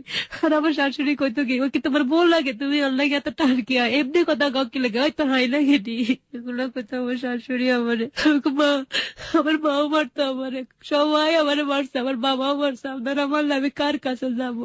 একবার কোরবান দিছে, আরে আমার সেজো বাসুরের বউ কোরবানি মাংস খাইছে চুরি করে, মিথ্যা বলবো না। তখন আমার বড় মানুষ একটা কথা বলছে যে মা ওরে বকের কে, লতা তো কোরবানি মাংস খায় নাই, খাইছে সীমা। এই তুই কি জানোস, এটা লোভী, এটা লোভ, এটা দেখ আমার বিস্কুট চুরি করে খা। আমার বাসুরিস তো কইছে, আমি বললাম ওনার বিস্কুট চুরি করে খাইছি। আমি আমি বিস্কুট চুরি করে খাই নাই, আমার বাইরের না, মদিরে দিয়ে আমার বাইর খাওয়াইছে। পরে বাসুরে তো বিশ্রী কথা বলছে, মদিরের পরে বলতো। আপনি একটু কন্ট্রোল করুন নিজেকে। ওকে, প্রিয় শ্রোতা, আমি আপনাদেরকে একটু অ্যাড্রেস করছি। আজকে এখানে লতা আছে এবং লতার জীবনের গল্প আপনারা শুনছেন। সমাজের একেবারে প্রান্তিক পর্যায়ের একজন মানুষ, যে মানুষটি গণমাধ্যমে বা আমরা বলতে পারি যে মানুষটি মিডিয়া বা যে ধরনের মিডিয়ায় বলি না কেন, এই ধরনের মানুষের কণ্ঠস্বর মিডিয়াতে আসা খুবই খুবই খুবই দুঃসাধ্য ব্যাপার। যদিও এখন খুব বেশি কিছু না ঘটলে বা খুব বড় কোনো চেঞ্জ না আসলে এই মানুষদের কণ্ঠস্বর কখনো গণমাধ্যমে শোনা যায় না। হ্যালো 8920 এমন একটা মাধ্যম যেখানে আমরা বলে থাকি সমাজের যে কোনো মানুষ, ফকির মিসকিন থেকে শুরু করে শুধুমাত্র এই বাংলাদেশি হলেই চলবে, যে কোনো মানুষ সে যে স্তরই বসবাস করুন না কেন, তার জীবনের গল্প আমরা এখানে তুলে ধরতে পারি। আজকে আমরা এমন একজনকে পেয়েছি, খুবই প্রান্তিক পর্যায়ের একজন মানুষ। ওর কথাবার্তার স্টাইল, ওর যে চিন্তা ভাবনা, ওর জীবনের সুখ বলতেও যতটুকু বুঝে, প্রতি মুহূর্তে বাধাপ্রাপ্ত হওয়া, সেগুলোর পাওয়া না পাওয়া ও যেভাবে তুলে ধরছে, সেটা নিঃসন্দেহে আমাদের কাছে, অনেকের কাছে, কারো কাছে যারা চিন্তাই করতে পারছেন না যেরকম হয় মানুষের জীবন, কারো কাছে মনে হচ্ছে আরে এ তো আমারই জীবনের কথা, কারো মনে হচ্ছে না শুনলেও চলে। কিন্তু আমরা আমাদের জায়গা থেকে, রেসপেক্টের জায়গা থেকে ওকে তুলে ধরতে চাই। এই কারণে হ্যালো 8920 প্রত্যেকের কণ্ঠস্বর। হ্যালো 8920 সমাজের যে কোনো মানুষের কণ্ঠস্বর, এবং সেই মানুষটির জীবন থেকে যদি কিছু শেখার থাকে তাহলে সেই জীবনের গল্প এখানে উঠে আসবে। ওর জীবনের যে নির্মমতা, ওর জীবনের যে ভয়াবহতা, সেটা এই সমাজেরই একজন নিগৃহীত, নিপীড়িত, নিষ্পেষিত নারীর কাহিনী। যে মানুষটি পারিবারিক ভায়োলেন্সের শিকার, এবং এই যে ভায়োলেন্সটি, এটা কত রকমের হতে পারে, কত বড় রকম ভাবে হতে পারে, সেটা আপনি নিশ্চয়ই বুঝতে পারছেন। এখানে গিয়ে কে কি রোল প্লে করবে? সমাজের প্রত্যেকটি মানুষ, পরিবারের চারপাশের মানুষ। শ্বশুর এখানে শুধুমাত্র সহায়, শ্বশুরও কিছু করতে পারছে না তার জন্য। যখন মার ঘরে ছিল, সেই মা তার জন্য ভালো কিছু কখনো করেনি, এবং এই যে প্রতি মুহূর্তে নিজের স্বামী সংসারে গিয়েছে, স্বামীও তাকে ধরে পেটাচ্ছে, প্রতি মুহূর্তে যে বঞ্চনা, সেই বঞ্চনার মধ্য দিয়ে সে এখনো টিকে আছে। এই টিকে থাকাটাই আসলে মিরাকল। আর বাকি যে ঘটনাগুলো ঘটে যাচ্ছে সেটা শুধুমাত্র ওর জীবনের কাহিনী না, প্রিয় শ্রোতা। এখানে অসংখ্য নারী আছেন এরকম, বাংলাদেশের সোসাইটিতে অসংখ্য মানুষ আছেন এরকম, যাদের জীবনের কোনো না কোনো পার্ট ওর সাথে কোনো না কোনো ভাবে মিলে যাবে। যারা শ্বশুর বাড়িতে নিগৃহীত হন, কিংবা স্বামীর হাতে নিগৃহীত হন, কিংবা মার কাছ থেকে সদাচরণ পান না, ও হয়তো বা ওর মায়ের পেটে সন্তান ছিল না। কিন্তু এরকম ঘটনাও আছে যে একই পরিবারের একটি ছেলে একটি মেয়ে, একই নারীর পেট থেকেই হয়েছে, ছেলেটিকে দেখা হচ্ছে এক চোখে, মেয়েটিকে দেখা হচ্ছে আরেক চোখে। আমরা আবারও ফিরে যেতে চাই ওর কাছে এবং ওর জীবনের গল্পে। তারপরে একদিন আমার শাশুড়ি আমার বলতেছে কাপড় চোপড় ভিজেছে, আমি প্রতিদিন এগো কাপড় চোপড় ধোয়া লাগতো, সব নিজে করতাম। আমার বাসুর আমি রোজা থাকতাম, রোজা থাকেও সব কাজ করতাম। আমার দেখতাম আমার ভাবি যে সীমা উনি নামাজ পড়তো, কোরআন শরীফ পড়তো, তো আমি আর ডিস্টার্ব করতাম না। আরে বেচারি আল্লাহর ইয়া করে, আমি ডাকলে হয়তো গুণ হইতে পারে, আমি আর ডাকতাম না। আমার একটু পাটা ব্যথা করলো, আমার মারছে না, একটু ব্যথা তো আমার কোনোদিন একটা ওষুধও খাওয়াইতো না তারা, এরকম মায়ের মারতো তারা। ওই যে কোরবানির মাংসের কথা বললাম না, কোরবানির মাংসের জন্য এরপরে বলতেছে লতা সব খাইছে, মনির আসছে, মনিরে দিয়ে আমারে ফিডার কি ফিডা জমা, এই পিটার কথা মনে উঠলো আমার এখন আমার শরীরে শুধু আমার মাইয়া কয় আমার মারে আর মায়ের না আমার মা মরে যাবো, বাবা মারে আর মায়ের না আমার মা মরে গেলে আমি কারে মা ডাকবো, কত মা অভাব নাই, কথা কইস না, একটা মরে গেলে আরো আইবো। আমার শাশুড়ি করতে যাইতে পারস না, আমার সংসারতে বাইতে পারস না। এরপর আমি রাগ করে আমি চললাম। ওটা আমার বড় বাসুরে কয় কি নর্তকে আনি উঠাইছে, এটা অনেক খারাপ খারাপ কথা কইতে আমার বড় বাসুরে। মেজু বাসুর আমার ননুষে বলছে আর কি, আমি কই ওনারও বিয়ে হয়েছে, আমার বড় ননুষেরও বিয়ে 3টা হয়েছে, কিন্তু উনি এখন 3টার দিকে একটু সুখে আছে, দোয়া করে তা আমি কই আপাকে সবসময় কইতাম আমার মার নামের মেয়েও আছে, দেখবেন আমার এরকম না অত্যাচার করে নামদের আল্লাহ দেখবেন, এরকম একদিন হলো দেখাইবো। এরপর আমার শাশুড়ি এদিকে আমার মারতো। এরপর আমার শাশুড়ি কোরবানির মাংস লাগে আমার খুন্তি, ওই যে খুসুন আছে না, বোনেরা জানবে, এই গালে দিয়ে আরো গালে দিয়ে বাইর করছে খুসুন। আর আমার শাশুড়ি এই যে আমার দাগ আছে, আমার জামাই একটা ঘুষে দিছে, এটা ফুললা তুতলির এই জায়গাটা ফুললা ভাইয়া আমার এদিক দিয়ে মনে দাগ এটা নাই এখন বুঝে গেছে, এদিক দিয়ে ঢুকেছে, এদিক দিয়ে বাইরে গেছে আমার খুনসুনের দাগটা, সে গরম করে লাগাই দিছে। পরে আমার বালু কথা খোকা আবার এই যে সিগারেটের আগুন দিয়ে পড়ছে, আমার শাশুড়ি এই যে আমার শাশুড়ি দাগ লাগাই দিছে। তারপরে আমার বাসুরের কাছে বিচার দিছি, আর আমার মেজু বাসুরে বসে না ফিরি আছে না, ফিরে দিয়ে ঠাস করে যেমনি মারছে আমার তলপেট বাড়ে, আমি সেন্সলেস হয়ে গেছি। আরে পরে ওখান থেকে আমার এরপরে কি হয়েছে আমি জানি না, এরকম প্রতিদিন অত্যাচার করতো দেখে আবার মনির আমার নিয়ে রাঙ্গুঞ্জ রাখছে কয়েকদিন, রাখার পরে ওখানে আমার মা পোলাপান টুয়াই দিয়েছে আমার সংসার ভাঙার লাগে, কিন্তু ভাঙতে পারে নাই। পরে আমি ওখান থেকে মন্দিরের লগে জড়গা করে আমি ঢাকা চলে আসি, এই শেষ আমার শ্বশুর বাড়িও দেখা শেষ, ঢাকা আসা শেষ, আজ যাই না। এরপরে এবার ঢাকা থেকে রুজি করতাম, মন্দিরে টাকা পয়সা দিতাম, মন্দিরে জামা কাপড় নিত, আগের মতো মন্দিরে বসে খাইতো, মানুষ আমার বাঁধনি ডাকতো।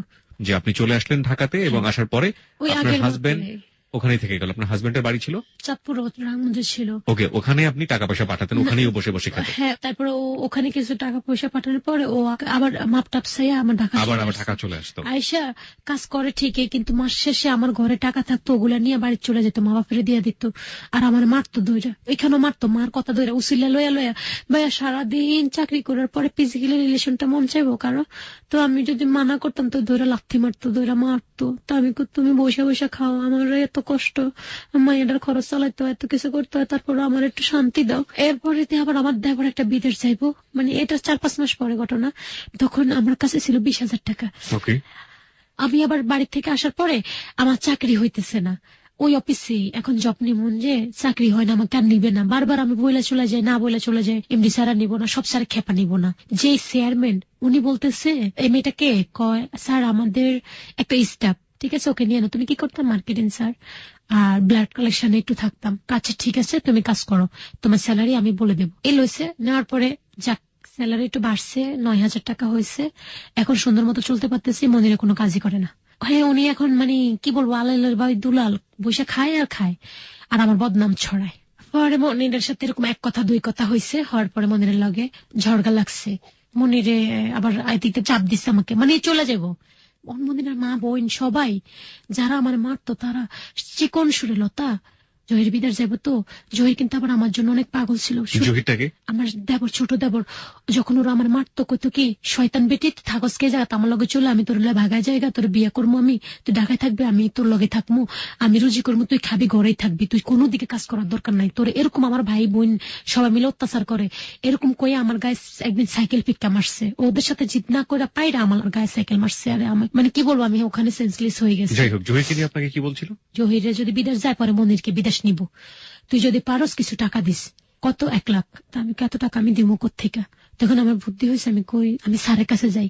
স্যার, আমি মিথ্যা বলছি, আমার বিয়ে হয়েছে, তার উনি জানে না, আর সবাই জানে, শুধু আমার ওই স্যার জানে না। তখন আমি বলছি, স্যার তার আমার বিয়ে হয়েছে, আমার দেবর বিদেশ যাবো, যদি পারেন স্যার আমার কিছু সাহায্য করেন, টাকা দেন, আমার বেতন থেকে আপনি কাইটা নিন। কত? আমি স্যার চাইছে 50,000 টাকা, আমার কাছে 20,000 টাকা আছে। স্যারের কাছে 20-30,000 টাকা একটা ব্যাপার না, স্যারে আমাকে 30,000 টাকা দিয়ে দিছে। মানে দিয়ে বলতেছে, যাও তোমার সংসার বাঁচাও আগে। স্যারের সব জানতো যে আমার বিয়ে হয়েছে, আমার বাচ্চা নিয়ে। পরে আমাদের এমডি স্যারের সব বলছে স্যারের কাছে যে মাইয়াটারে নিয়ে অনেক কষ্ট করছে, পথে পথে মাইয়ারে কোলে কইরা কইরা ভিক্ষা করছে, আমরা দেখছি এর কষ্ট, আমরা কাপড় চোপড় কিনা দিছি ওরে। এগুলো কইয়া স্যারে বলছে, আমাদের এমডি স্যারে বলতো, আরো স্যারের আরো মেয়েরা বলতো। স্যারে টাকা দিছে, মনির এই টাকা পাইয়া উনি বাড়ি চলে গেছে। বাড়ি যাইয়া এদিকে বিয়ে ঠিক করে ফেলছে। ওর ভাইরে তো টাকা দিয়েছি, নিজের বিয়ে ঠিক করেছে। হ্যাঁ, ভাইরে টাকা দিছে, 50,000 টাকা ওর ভাইকে দিছে, আর আমার থেকে আলাদা আরো 10,000 টাকা নিছে, মিথ্যা কথা কইয়া, মিমের অসুখ কইয়া নিছে। 20,000 টাকা নিয়ে তখন বাড়িতে থাকতো। এদিক দিয়ে 50,000 টাকা পাই গেছে, এখান থেকে চলে গেছে, ভাইয়ের বিদেশ টিদেশ দিব। বাড়ির যায় এদিক দিয়ে বিয়ে ঠিক করতেছে ওর বাপ। বিয়েটি ঠিক হয়ে গেছে, ঢাকায় আসছে। ঢাকা আইসা ওই টাকা তো দিয়ে আসছে, ঢাকা এসে আমার লোক উড়ি বাবারে কি জড়গা। রমজানের পরে আমার মার কথা ধইরা রমজান ঈদ করে আইসি আমি এই বাড়ির থেকে। আমার শাশুড়ি শ্বশুরের জন্য সবার জন্য মার্কেট করে আনিছি। আমি আমার মার্কেট করলে সবার জন্য করি, একা সবার জন্য 2 টাকা সদাই হোক আমি সবার জন্য নিতাম। কিন্তু আমার সেজু মাসুর টাসুর এগুলো করতো না, আমি করতাম দেখে আমার মারতো বেশি। দিছি আসার পরে ও আবার ঢাকায় আসছে। আসার পরে 1 কথা 2 কথা একদিন খাবার খেতে বসছে, আমি অফিস থেকে আসছি ভাত খাওয়ার সময়। ও বলতেছে, লতা তোর মার লাগে আমার অনেক মায়া লাগে। তা আমি কই, মা তো সবারই মায়া লাগবো। আমি কিন্তু এখনো ওর হিট দিয়ে কথা বলি নাই। আমি কই, মার কথা বললো না, মা তো আমার অনেক কষ্ট দিছে। এরকম কইতে কইতে ও এক পর্যায়ে আমার লগে ঝড়গা লেগে গেছে। আমি কই, তোমার মাও আমার অনেক কষ্ট দিছে, তোমরা আমার, মানে একটা ঝড়গার একটা ইয়ে আছে না। ভাইয়া বিশ্বাস করবেন না, ও প্রস্তুতি নিছে আগেই আমাকে মারবে। ও যে আমি টাকা আনছি কোত্থেকে, স্যারের থেকে, ও বিশ্বাস করে নাই, ও অন্যটা ভাবছে। ও ভাবছে যে আপনি অন্য কোনো ভাবে অবৈধভাবে কাজগুলো নিয়ে আসছেন। কিন্তু আমার স্যারের সাথেও কথা বলছে, আমি ওর আল্লাহর হস্তে দিছি টাকাটা, ও অনেক কষ্ট করছে। ও বলছে আমার এখান থেকে আমাকে কাইটা দিব টাকা, কিন্তু থাক, আমি ওটা এতিম হিসাবে আমি সাহায্য করছি। ওকে যাই দিছি 10-20,000 টাকা, এটা এতিম হিসাবে সাহায্য করছি। স্যার এটা বলছে, ও বিশ্বাস করে নাই। ভাইয়া ওই যে রোল আছে না ফুল শীতের, আমি আবার কাপড় পরছি। ও আমাকে বিয়ের মানে কি বলবো, শুধু এক ঈদে আমাকে 300 টাকা দামের একটা কাপড় দিছে। আর জীবনে কেমনে একটা নাক ফুল, আমার টাকা দিয়ে আমার নাক ফুল দিছে, জীবনে কিছুই দেয় নাই। এ আমাকে ভাইয়া এরম মার দিছে, কুকুরের না মারে না, যেমন লাতি, দরজা বন্ধ কইরা ভাইয়া আমারে, মানে কি বলবো, রাতে 12টার থেকে মায়ের স্টার্ট করছে 2টা পর্যন্ত মারতেই আছে ঘরের ভিতরে। এখানে সেলস হয়ে গেছে, সবাই চিল্লাপাল্লা করতেছে, মনির দরজা খোল, মাইয়া মরে যাবো, মাইয়া মরে যাবো। বস্তির মতো বাসা না, মনির দরজা খোল, তুই বসে বসে খাস, মাইয়ারা সারাদিন রুজি করে, আর মাইয়ার বদনাম কর, মাইয়া মরে গেছে। এরপর আবার আমি দেখ দিই ওর হাতে একটা খামসি মারছি। এখন আমার ওই সেন্সলেস, আমি দেখতেছি ওর হাত থেকে রক্ত বাইরে হইতেছে। এরপর আমি রাগ করে বাইরে চলে আসছি। বাইরে হয়ে আমি এতে চলে গেছি, ওই আপা যে আমাকে প্রথম আশ্রয় দিছে আর কি, বা শিলনাপার কাছে চলে গেছি। আর শিলনাপা কয় কি, তুই তো সংসার ছাড়িয়েছিস, যা বাসা যা। আমি কাপু আরো 2 দিন পরে আচ্ছা যামু, কালকের দিনটা থাকে, পরশু দিন যামুগা। মন্দিরে ঘরে টাকা ছিল, ওই টাকা বাড়িওয়ালার 1500 টাকা দিয়া, মানে অগ্রিম অ্যাডভান্স সব টাকা পয়সা পরিশোধ কইরা মাল সামনা সব লইয়া বাড়িতে গেছে গা। আমি দেখি নাই, ও নাই। সবার বলছে, তুই তো বাড়িতে গেছিস গা? আমি কই, আমি বাড়িতে গেছি, আমি তো আমার এখানে আপুর বাসায় গেছি। কত সব লইয়া গেছে গা। পরে আমি ফোন দিছি, একদিন রাত্রে ফোন দিছি, আর ওর বউ ধরছে ফোন, আমি মনিরের বউ। তা আমি কই, তুমি মনিরের বউ, তুমি বিয়ে করছো কবে? কাকু আমার বিয়ে হয়েছে 1.5 মাস না 2 মাস জানি কইলো, আমি প্রেগনেন্ট। আমার তো মাথায় পড়ছে বাঁশ। ও তো কইলো, বাঁশ তো আমাদেরও বললো। ঠিক আছে, তারপরে আমি বলতেছি, কি কও তুমি? আমি কিন্তু মনির নামে কেস দিব। কেস দেন, যাই করেন। ও আমি আবার এটা বলছি, রাতে টাকা দিলে অনেকে বউ হয়, এই কথাটা বলছি। আর মেয়েটা কাইন্দা দিচ্ছে, শিপু আপনার পরে শেফুর লোক কথা বলতে পারেন, আমি নাম্বার নিয়ে আসছি শেফুর সাথে আমার কানেকশন হয়, কাঁদে আমার কাছে, ওরে অনেক কষ্ট দেয়, না খাওয়াই রাখে ওর একটা ছেলে আছে, প্রতিদিন আমার কাছে ফোন করে যে কান্নাকাটি করে, আপু আমার খাইতে দেয় না, আমার মা রে। তখন আমি কাঁদে, আমি তোর কপাল রে এমন, আমার কপালের মতো না। পরে মেয়েটা বুদ্ধি করে মেয়ের বাপের বাড়িতে গেছে, যাইয়া ওর বাপ মারে ধরছে, মা ওনার তো বউ আছে, এই ব্যাপার এই। পরে ওরা কয়, মা গো তুমি আমার মা, আমরা খুবই গরিব, আমার মায়ের অনেক কষ্ট করে বিয়ে দিছি, মা তোমার নামে অনেক খারাপ খারাপ কথা কইছে, তুমি খারাপ রেন্ডি।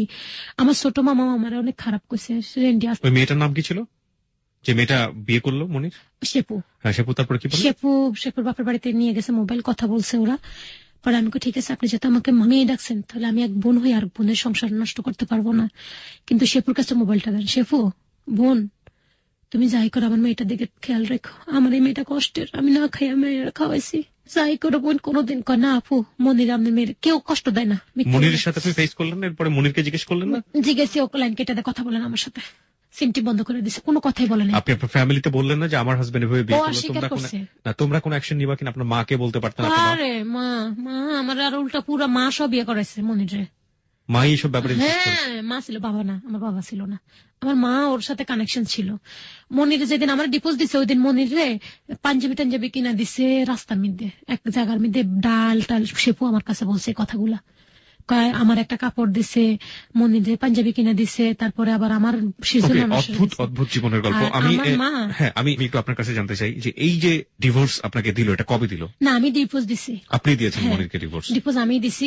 তখন বিয়ে যখন ওগো বাড়িতে থাকতাম, মা ফোন করে করে আমার মায়ের খাওয়াইতো, আমার শাশুড়ি মানে মনিরের দিয়ে, আমার ননসরে দিয়ে মায়ের খাওয়াইতো। আপনাকে অনেক মানুষ ফেসবুকে প্রশ্ন করছে যে আপনি কেন আইনের আশ্রয় নিলেন না? আপনি যে কোনো ভাবে, আমার কেউ ছিল না, আমি ওগুলো বুঝতাম না, আমার কেউ ছিল না, আমি ভয় পাইতাম, আমি যদি অনাইনের রাস্তায় যাই আমার মেয়েটার কি হইব, আমার মেয়েটার বাগাই দিব, আমার বাগাই দিলে আমার মেয়েটা সিদ্ধ হইব, থাক কিছু থাকার দরকার নেই, বট গাছ, স্বামী বলছে বট গাছ থাকুক আমার মাথার উপর, আমি রুজি করে খাওয়ামো, তারপর স্বামী দেন, স্বামীটা আমার কাছে থাকুক, মানুষদের আঙ্গুল তোরা না বলতে পারে এটা স্বামী ছাড়া। This is the hard reality of Bengali নারীজ। আমরা এটাই বলছিলাম যে ও কাকে ডিভোর্স দিবে? ও ডিভোর্স দিবে ওর হাজবেন্ডকে, যেখানে ওর একমাত্র আদরের সন্তান মেয়ে রয়েছে। ও কাকে ডিভোর্স দিবে? ওর হাজবেন্ডকে। ওর হাজবেন্ডকে ডিভোর্স দিতে গিয়ে ওর যে সামাজিক আইন কানুন বা ওর যে রাষ্ট্রীয় আইন কানুন গুলো মেনে চলতে হবে, সেগুলো নিয়ে ওকে এখন পর্যন্ত নিরাপদ ভাবে চিন্তা করতে পারছে যে রাষ্ট্রের কাছে সাহায্য চাইলে ওকে সমস্ত সাহায্য খুব আরামসে দিয়ে দেওয়া হবে? এগুলোই হচ্ছে প্রশ্ন। ওকে, তারপর কি করলেন? তারপরে ওখানে ও কাঁদতেছে, ওরা সবাই কাঁদতেছে, তা আমি কইছি ঠিক আছে, আমার কপাল নিয়ে আমি চলে আসছি, আমার মেয়েটারে দেখিস। কিন্তু একটা কি, আমার শাশুড়ি সবাই আমার মেয়েটার অনেক যত্ন করে, অনেক। কারণ শেপু আমার কাছে ফোন করে বলে, আপু এমনি টুকিটাকি মারে, কিন্তু তোমার মেয়েটারে ওরা মাথায় রাখে না, ওনার ডরে মাটিতে রাখে না, ফিফড়ার ভয়ে। আমি শুনে অনেক খুশি হয়েছি, অনেক দোয়া করি আমার শাশুড়ির, আমি আমার সবাইকে অনেক দোয়া করি যে আমার মেয়েটাকে ওরা ভালো রাখছে, কিন্তু আমার মেয়েটারা আমার কাছে দেয় না। আমি গেছি, দেখতে গেছি, আমার মায়েরা ভাগাই দিছে। পরে আমার ওই যে স্যার বললাম না, ওই স্যারে আবার চট্টগ্রাম ছিল, উনি আসছে। আসার পর আমি আবার আমার বোনেদের সাথে কথাবার্তা বলছি, আমার বড় বোনের সাথে, বড় বোন সহ আমাকে ডিভোর্স দিয়ে দিছে, ডিভোর্স দিয়ে লেটার পাঠাই দিছি ওদের কাছে, দিছি। আর ওরা বলে পায় নাই। পরে মনিরের হাতে হাতে দিছে আমার বোন, খালতো বোন, ওই যে রাহিমা বললাম না, ওই রাহিমা দিয়ে দিছে। দিয়ে দেওয়ার পরে এরপরে তো ডিভোর্স শেষ, ক্যাটসের শেষ, এদের সাথে আর কোনো সম্পর্ক নেই। আমার স্যার একটু বলতেছি, স্যার বলতেছে, লতা আমি তো এয়ারপোর্ট, চট্টগ্রাম এয়ারপোর্ট, এই যে মাত্র প্লেনে উঠবো, তুমি এক কাজ করো, চলে আসো এয়ারপোর্টে, তোমার কাছে টাকা আছে? না স্যার আমার কাছে টাকা নেই। অফিস থেকে 500 টাকা নিয়ে চলে আসো, আমি দিয়ে দেবো সিএনজি ভাড়া। তো আমি 500 টাকা লইয়া আমি গেছি, যাইয়া বসে রয়েছি, আমাদের স্যার আসতেছে। ওই স্যার আমার মুখের দিকে তাকাই, কয় কি একটা হাসি খুশি মেয়ে, যে মেয়েটা পুরো অফিস না চাইতো, যে মেয়েটা ম্যানেজারের পিছনে লিখতো আমি দক্ষ ম্যানেজার, ফিওনের পিছনে লিখতো আমি এই জায়গার বস, এই মেয়েটা সবারই হাসাইতো, সবারই ইয়া করতো, সবাই আদর করতো, সবাই মেয়ের মতো এটা জানতো। এই মেয়েটা মুখ কালা কেন আজকে, ও সাজে নাই, ওরে এমন দেখা যায় কেন? তো বলতেছে, ড্রাইভারটা বলতেছে, এই তুমি আমার বলতেছে তুমি খাইছো? আমি না স্যার আমি কিছু খাই নাই, আমি 3 দিন না খাওয়া। এটা শুনে তো আরো উনি হার্টসেট হয়ে গেছে। গুলশানে আমি আর কখনো যাইনি এরকম বড় হোটেল, আমাকে নিয়ে ঢুকাইছে, আমি তো ঢুকে আমি দেখিনি তো কোনোদিন, আমি হার্টসর্য হয়ে গেছে। একটা পিজা অর্ডার দিচ্ছে, কোল্ড ড্রিঙ্কস অর্ডার দিচ্ছে, তারপরে ভাইয়া ওষুধ 1 পিস খাইছে, আর পুরো পিজাটা ওনার সামনে আমি বইয়া খাইয়া ফেলছি। ক্ষুধা ছিল প্রচন্ড। 3 দিনে না খাওয়াচ্ছে, একটা সংসার ভেঙে গেছে আমার, আমি কেমনে খাই বলেন? ডিভোর্স দিছি, ডিভোর্স দিতে সময় আমি কানতে কানতে কানতে কানতে মনিরের জন্য, আমি কেমনে করলে, আমি তোর জন্য সব হারাইলাম, মা হারাইলাম, বাপ হারাইলাম, মেয়েটারও হারাইলাম, আমার কেমনে এত বড় কষ্ট দিলি, আল্লাহ তোর দেখবি, আল্লাহ তোরে ছাড়বো না, আল্লাহ আসলে ছাড়ে না, এখন পদে পদে পস্তায় তারা। আমার বলতেছে আচ্ছা লতা তোমার কি হয়েছে বলো তো। আমি সব বলছি স্যারকে, এই যে আপনাকে যেভাবে বলছি এখন এই পর্যন্ত যেভাবে বলে আসছি এরকম স্যারকে সব বলেছেন, এইভাবে যত ঘন্টা 2 ঘন্টা এরকম বলছি সব। 2 ঘন্টার মধ্যে আবার খাবারও চলে আসছে, খাইতে চাইনি, খিদার তাড়ানে খাইয়া ফেলছি সবটি। এখন আইসক্রিম খাবা, আমি শরমে কই না, পরে আইসক্রিম এনে দিচ্ছে আর আমি মানে দেওয়ার আগে আমি লয়ে খাইয়া ফেলছি। আমি বুঝতে পারছি যে আমার পেটে খিদা, খাইয়া ফেলছি। এরপরে সব বলছি আরে কি এখন তোমার সব শেষ। আমি স্যার আমরা এখন আর আমার বাঁচার মতো কোনো উপায় নাই, আমি এখন কাল ডালে বাঁচবো, আমি একটু কেস করি না, আমার সংসার ভাঙ্গা যাবো দেখা, মনের আমার কাছ থেকে চলে যাবো দেখা। আমি মনের খুব ভালোবাসতাম কিন্তু মনের আমার এত বড় কষ্ট দিছে, নিজে না খাইয়া মনের মুখে বাদ দিতাম, মায়ের মুখে ইয়ে দিতাম, আর ওরা আমার এত কষ্ট দিছে, এগুলো বলছি স্যারের। পরে স্যারকে আমি তোমাকে বিয়ে করবো, আমার ওয়াইফ অসুস্থ, স্যারের নাম ভাঙবো না, আমার ওয়াইফ অসুস্থ, আমি তোমাকে বিয়ে করবো। ডিরেক্ট ওখানেই বলে আপনাকে? একদম ওখানেই বলতেছে। রাইট, আমি আপনাকে কিছু কোশ্চেন করতে চাই, সেটা হচ্ছে আপনি যেই প্রতিষ্ঠানে কাজ করতেন তার মালিক ছিলেন উনি, রাইট? কি প্রতিষ্ঠান ছিল ওটা? সমস্যা আছে আমার। আপনি কি ধরনের প্রতিষ্ঠানে কাজ করতেন শুধু এটুকু বললেই হবে? মার্কেটিং। কি ধরনের? ওই যে আন্ডারগার্মেন্টস এর? মেডিকেলে। মেডিকেলে মার্কেটিং করতেন? হ্যাঁ, ওই মালিক ছিল, একটা সেন্টারের মালিক ছিল, মানে কোন একটা ডায়াগনস্টিক সেন্টারের মালিক উনি। ওকে, উনি আপনাকে বললেন যে আমি তোমাকে বিয়ে করবো। বলছে যে আমার তোমার আপু অসুস্থ, তোমার আপু আজকে বিগত 7 বছরের সাথে আমার ফিজিক্যালি রিলেশন হয় না, আমার একটা 7 বছরের একটা বাচ্চা আছে ছোট, আমার মেয়ে বিয়ে দিয়ে দিছি, আর আমার 2 ছেলে 1 মেয়ে, আমার মেয়েটা আমার মা অনেক আদর করে বাচ্চাদেরকে। তা আমি কই স্যার আপনি, তুমি ঠিক আছে, তুমি তো অনেক কষ্ট করে আসছো, তুমি আমার কাছে দেখো আমি তোমার জন্য কি করি, তুমি দেখো আমি কি করি, তোমার জন্য কি করি, তুমি এটা দেখো। পরে আমি আমার একটা বান্ধবীর ফোন দিচ্ছি, ঠিক আছে রাজি। আমার বান্ধবীকে একটা ছোট বোনকে বলছি আরে ও রাজি, কয় আপু রাজি হয়ে যা, জীবন দেখ লাস্ট এই চান্সটা নে, আমি তোর কাছে হাত জোর করে বলি আর কি। ওর সাথে আমার রাস্তায় পরিচয়, নাম নিশাত। আচ্ছা, আমি বুঝতে পারছি রাস্তার মানুষগুলি আপনার কাছে আপন ছিল। আমি একটু জানতে চাই যে ভদ্রলোককে আপনি বিয়ে করলেন, তার ফ্যামিলি কি জানতো ওই সময়টাতে? ওই সময় এখনো যদি জানা আমার মারা ফেলবো। এখনো জানে না তার ফ্যামিলি? চুপ করে রাখছে আমাকে। কতদিন যাবত বিয়ে করেছেন? 2 বছর যাবত বিয়ে করেছেন, এবং উনি আপনাকে পুরোপুরি আলাদা একটা জায়গায় রেখেছেন।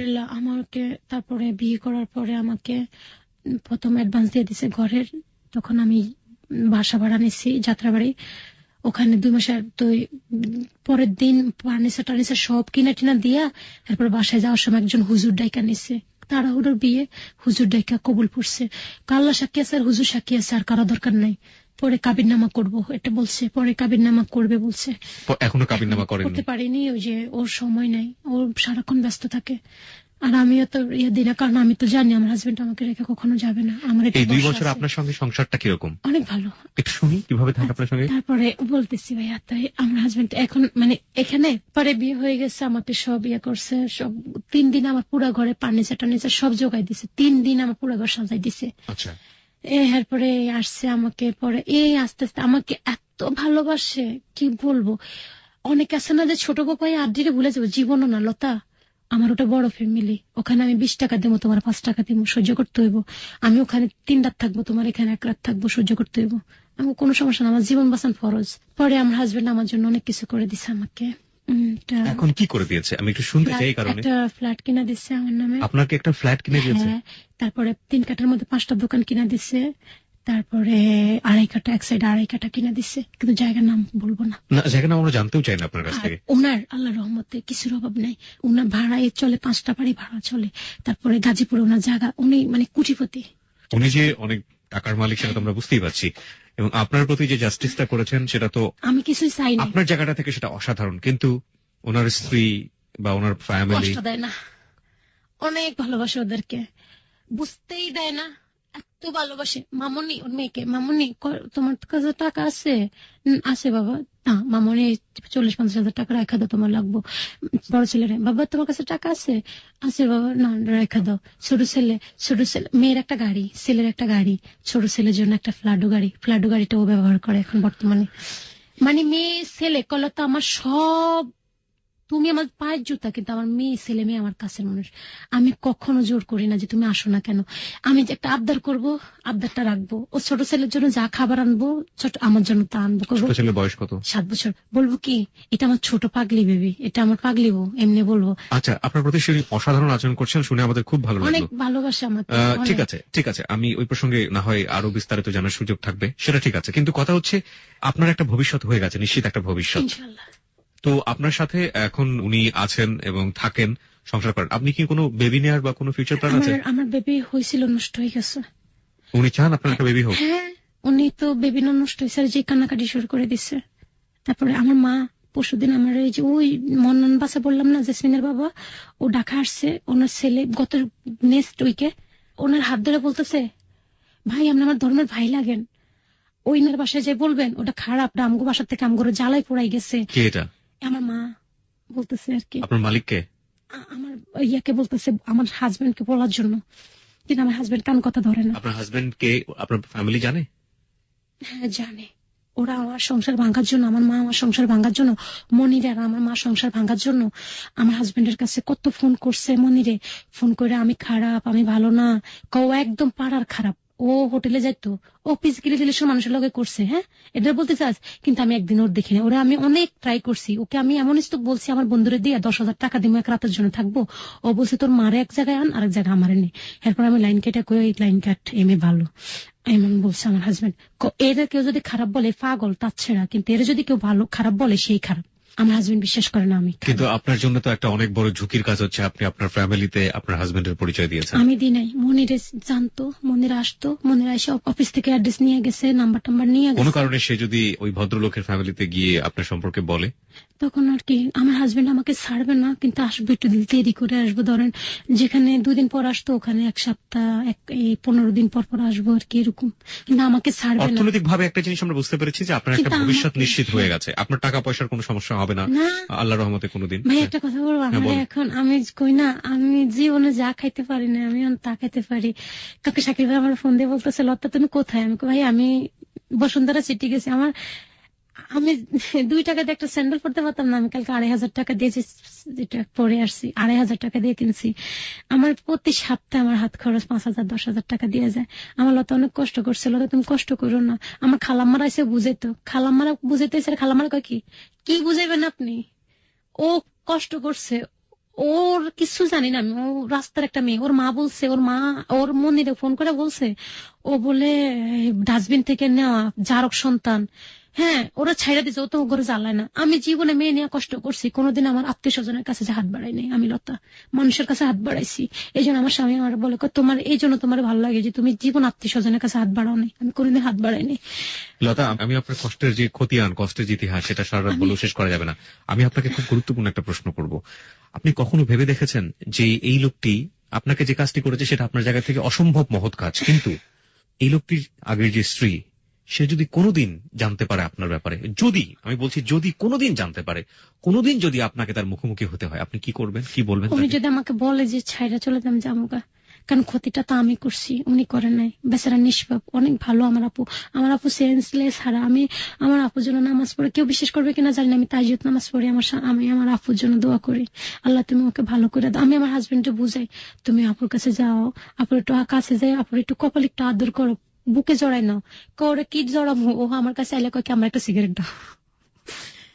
সেন্স ওই যে ঘুমের ট্যাবলেট খেতে খেতে খেতে ডায়াবেটিসও ধরে গেছে, মানে কোনো কিছুই নেই ওনার। যে স্বামী একটা, কিন্তু একটা কি, স্বামী গেলেই এই কাজের মেয়ে, এই এটা দে, তোর বস আছে এটা দে, খাবার দে, তুমি খাইছো। আমার আপা পাশে আমার সাথে কথা বলে, এমন একটা মেয়ে। আমরা হইলে কইতাম আমার জামার লগে কথা কইতে, আর উনি সেন্স নাই বেচারি। আমি সবসময় নামাজ পড়ে দোয়া করি। উনি ঘুমের ওষুধ খাইতে খাইতে অ্যাবনর্মাল হয়ে গেছে, একদম অ্যাবনর্মাল। ওনাকে বাইরে নিতে হয় একবার হারাই গেছে। আপনার হাজবেন্ডের বয়স কত এখন? 50 বছর বয়স। উনি কখনো আপনাকে বলেন যে উনি যদি না থাকে তোমার কি হবে? বলে। কি বলে? বলে লতা, আমি যে তোমাকে টাকা পয়সা দিই, তুমি নিজেকে গোছাও, আমি না থাকলে তোমার কেউ নাই, তুমি নিজের গোছাও। লতা, আপনি কি গোছাচ্ছেন নিজেকে? আমি গোছাই, এই তো আমার কাছে আপনার সম্পর্কে এক সময় তো টাকা পয়সা দেখি না, এখন একটু দেখছি তো তাই একটু খরচ বেশি করে ফেলি। আপনাকে যে পরামর্শ দেয় আপনার হাজবেন্ড সেটাই আপনি মেনে চলেন। এক, 2 নম্বর যেটা সেটা হচ্ছে যে কোনো পরামর্শই আমি আপনাকে দিব না। আপনার জীবনের গল্প শুনে আমার 2 ধরনের অনুভূতি হয়েছে। আমার লিসনার যারা আছেন, যারা এখানে লিখছেন, তাদেরও ঠিক একই অনুভূতি। এই মানুষটি কারো কারো কাছে আপনার হাজবেন্ড মহান একজন মানুষ, অসম্ভব রকমের মহান একজন মানুষ, কিন্তু অ্যাজ এ প্রেজেন্টার হিসেবে, হ্যালো 8920 প্রেজেন্টার হিসেবে, শুধু মানুষ হিসেবে এখানে নিজেকে প্রেজেন্ট করার কোনো সুযোগ নেই। আমি আমার জায়গাটা থেকে একজন হিউম্যান হিসেবে আমি ফিল করতে পারি, যেহেতু আপনি আমার গেস্ট, সুতরাং অসম্ভব রকম একটা হ্যাপি এন্ডিং আপনার জীবনে আমরা দেখলাম। এখন যে জায়গাটা আপনি দাঁড়িয়ে আছেন, সারা গল্পটা শুনেছি, শুধু আপনি চোখের পানি ফেলেছেন আর নিজেরও কখনো কখনো চোখের পানি চলে এসছে, কিন্তু আপনি এখন হাসছেন, সে সাথে আমার অন্তরটা হাসছে। কিন্তু প্রশ্ন হচ্ছে, যে মানুষটি আপনাকে এই সুযোগটি দিলেন, যে মর্যাদাটি দিলেন, সেই মর্যাদা নিজের পরিবারের জায়গাতে গোপন করে সেই মর্যাদা কতখানি যুক্তিযুক্ত, এই প্রশ্ন থেকেই যায়। এক। 2 নম্বর হচ্ছে যে আপনাকে যখন আমি প্রশ্নটা করলাম যে যদি কখনো জেনে যায় ওই ভদ্রমহিলা যার একক অধিকার ওই হাজবেন্ডের উপরে, সেই ভদ্রমহিলাকে আপনি কি উত্তরটা দেবেন? আপনি যেভাবে সারল্য নিয়ে বললেন যে উনি আমাকে ছেড়ে যেতে বললে আমি তখন ছেড়ে যাব। এটাই ছিল হ্যালো 8920 সবচাইতে অসাধারণ বিষয় এবং আজকের জীবনের গল্পের অসাধারণ বিষয়। আপনার এই সারল্যটাকে আমরা অনেক বেশি স্যালুট করতে চাই। আমি জানি আপনার এখনো কিছু বলার আছে, আমি সেই সুযোগটা আপনাকে দিব। তার আগে আমি লিসনার, মানে প্রিয় শ্রোতা যারা রয়েছেন, তাদেরকে আমরা বলতে চাই, একটা জীবনে অনেক কিছু ঘটে। আমরা যেভাবে জীবনে চিন্তা করি সেই চিন্তার বাইরেও অনেক কিছু ঘটে এবং সেই ঘটে যাওয়া প্রত্যেকটি জিনিস আমাদের জীবনকে আঁচড় দেয়। সে আঁচড় কখনো কখনো কাঙ্ক্ষিত আঁচড়, সে আঁচড় কখনো কখনো অনাকাঙ্ক্ষিত আঁচড়। পুরোটা জীবন জুড়েই এই মেয়েটার জীবনে যে আঁচড়গুলো পড়েছে সবকিছুই অনাকাঙ্ক্ষিত ছিল। এখন যে আঁচড়টি ওর ব্যক্তিগত জায়গা থেকে ফিল করেছে সেটা কাঙ্ক্ষিত। ও এখন 2,500 টাকা দামের স্যান্ডেল পরে। কারো কারো কাছে 2,500 টাকা কোনো ফ্যাক্টই না, কোনো বিষয় না আজকে হ্যালো 8920 অনেক শ্রোতার কাছে, কিন্তু আজকের লতার কাছে 2,500 টাকা অনেক বড় বিষয়। প্রশ্ন হচ্ছে, এই লতা সামনের যে দিনগুলো ফেস করবে সেগুলো কি এরকম হ্যাপি থাকবে? আমরা শুভকামনা জানাতেই পারি। আমি লতার শেষে আপনার কাছে জানতে চাই, আপনি হ্যালো 8920 তে কেন আসলেন? আমি এখানে আসছি, আমি চাই না কোনো মা বোন, মা তার মেয়েকে নিয়ে আনক, পালক আনক, সুন্দর করে বলে দে বাবা তুই আমার সন্তান না, তুই জাগা, নিজের জীবন নিয়ে বাঁচে চলে যা। কিন্তু আমার মতো জীবন যেন মা বোনের কাছে আমি হাত জোড় করে বলি, কোনোদিন আপনাদের মানে কি বলবো, আপনারা কখনো আপনার মেয়েদেরকে নিয়ে পালক আনেন, বিষ খাওয়াই মায়া ফেলেন, আর না ফাঁসি দিয়ে আর না কাইটটা গাঙ্গে বাসায় দেন, কিন্তু মগর এরকম আমার জীবনের মতো করেন না। আর আমি সবচেয়ে বেশি তারেকরে ধন্যবাদ দিই, ছোট ভাই, ওর জন্য আমি এখানে আসতে পারছি। আর শ্রদ্ধেয় শাকিল ভাইয়া, ওনাকে আমার সালাম, ওনার জন্য আমি এখানে আসতে পারছি। উনি আমাকে অনেক সুন্দরভাবে অনেক ভালো ব্যবহার করে এখানে আনছে। আর কিবরিয়া ভাইয়ের কথা কি বলবো, কিবরিয়া ভাই এত একজন অসাধারণ একজন মানুষ। সবাই কিবরিয়া ভাই এবং আমাদের পুরো হ্যালো 8920 টিম সবার জন্য দোয়া করবেন। কিন্তু আমার আরো কথা আছে, একটু কথাগুলো হলো, আমার স্বামীর জন্য সবাই দোয়া করবেন। আমার আর কিছু বলার নাই, সবাই দোয়া করবেন। প্রিয় শ্রোতা, এই ছিল আমাদের লতার জীবনের গল্প। বললাম না আপনি কি শিখবেন, ওই শেষের সারল্যটুকুই আমাদের শেখার। আর লতা অনেক ভালো আছে, অন্তরের দিক থেকে আপনি সুখী হতে পারেন, কিন্তু সেই ভালো থাকাটা যদি কাউকে কোনোভাবেই খারাপ রাখে, সেই জায়গাটা থেকে সুখী হবেন কিনা আমি ঠিক জানি না। আমি এই যে ভদ্রলোক যিনি এই কাজটি করেছেন, সে কাজটি মহৎ কাজ কিনা সে প্রশ্নও আমি কখনো তুলতে চাই না। লতার দিক থেকে দেখলে সেটা অসাধারণ কাজ, কিন্তু যদি তার পরিবারের জায়গাটা থেকে দেখি সেটা তিনিই ভালো জানেন। আমি পুরো গল্পটাই আপনাদের কাছে ছেড়ে দিলাম। তবে অদ্ভুত একটা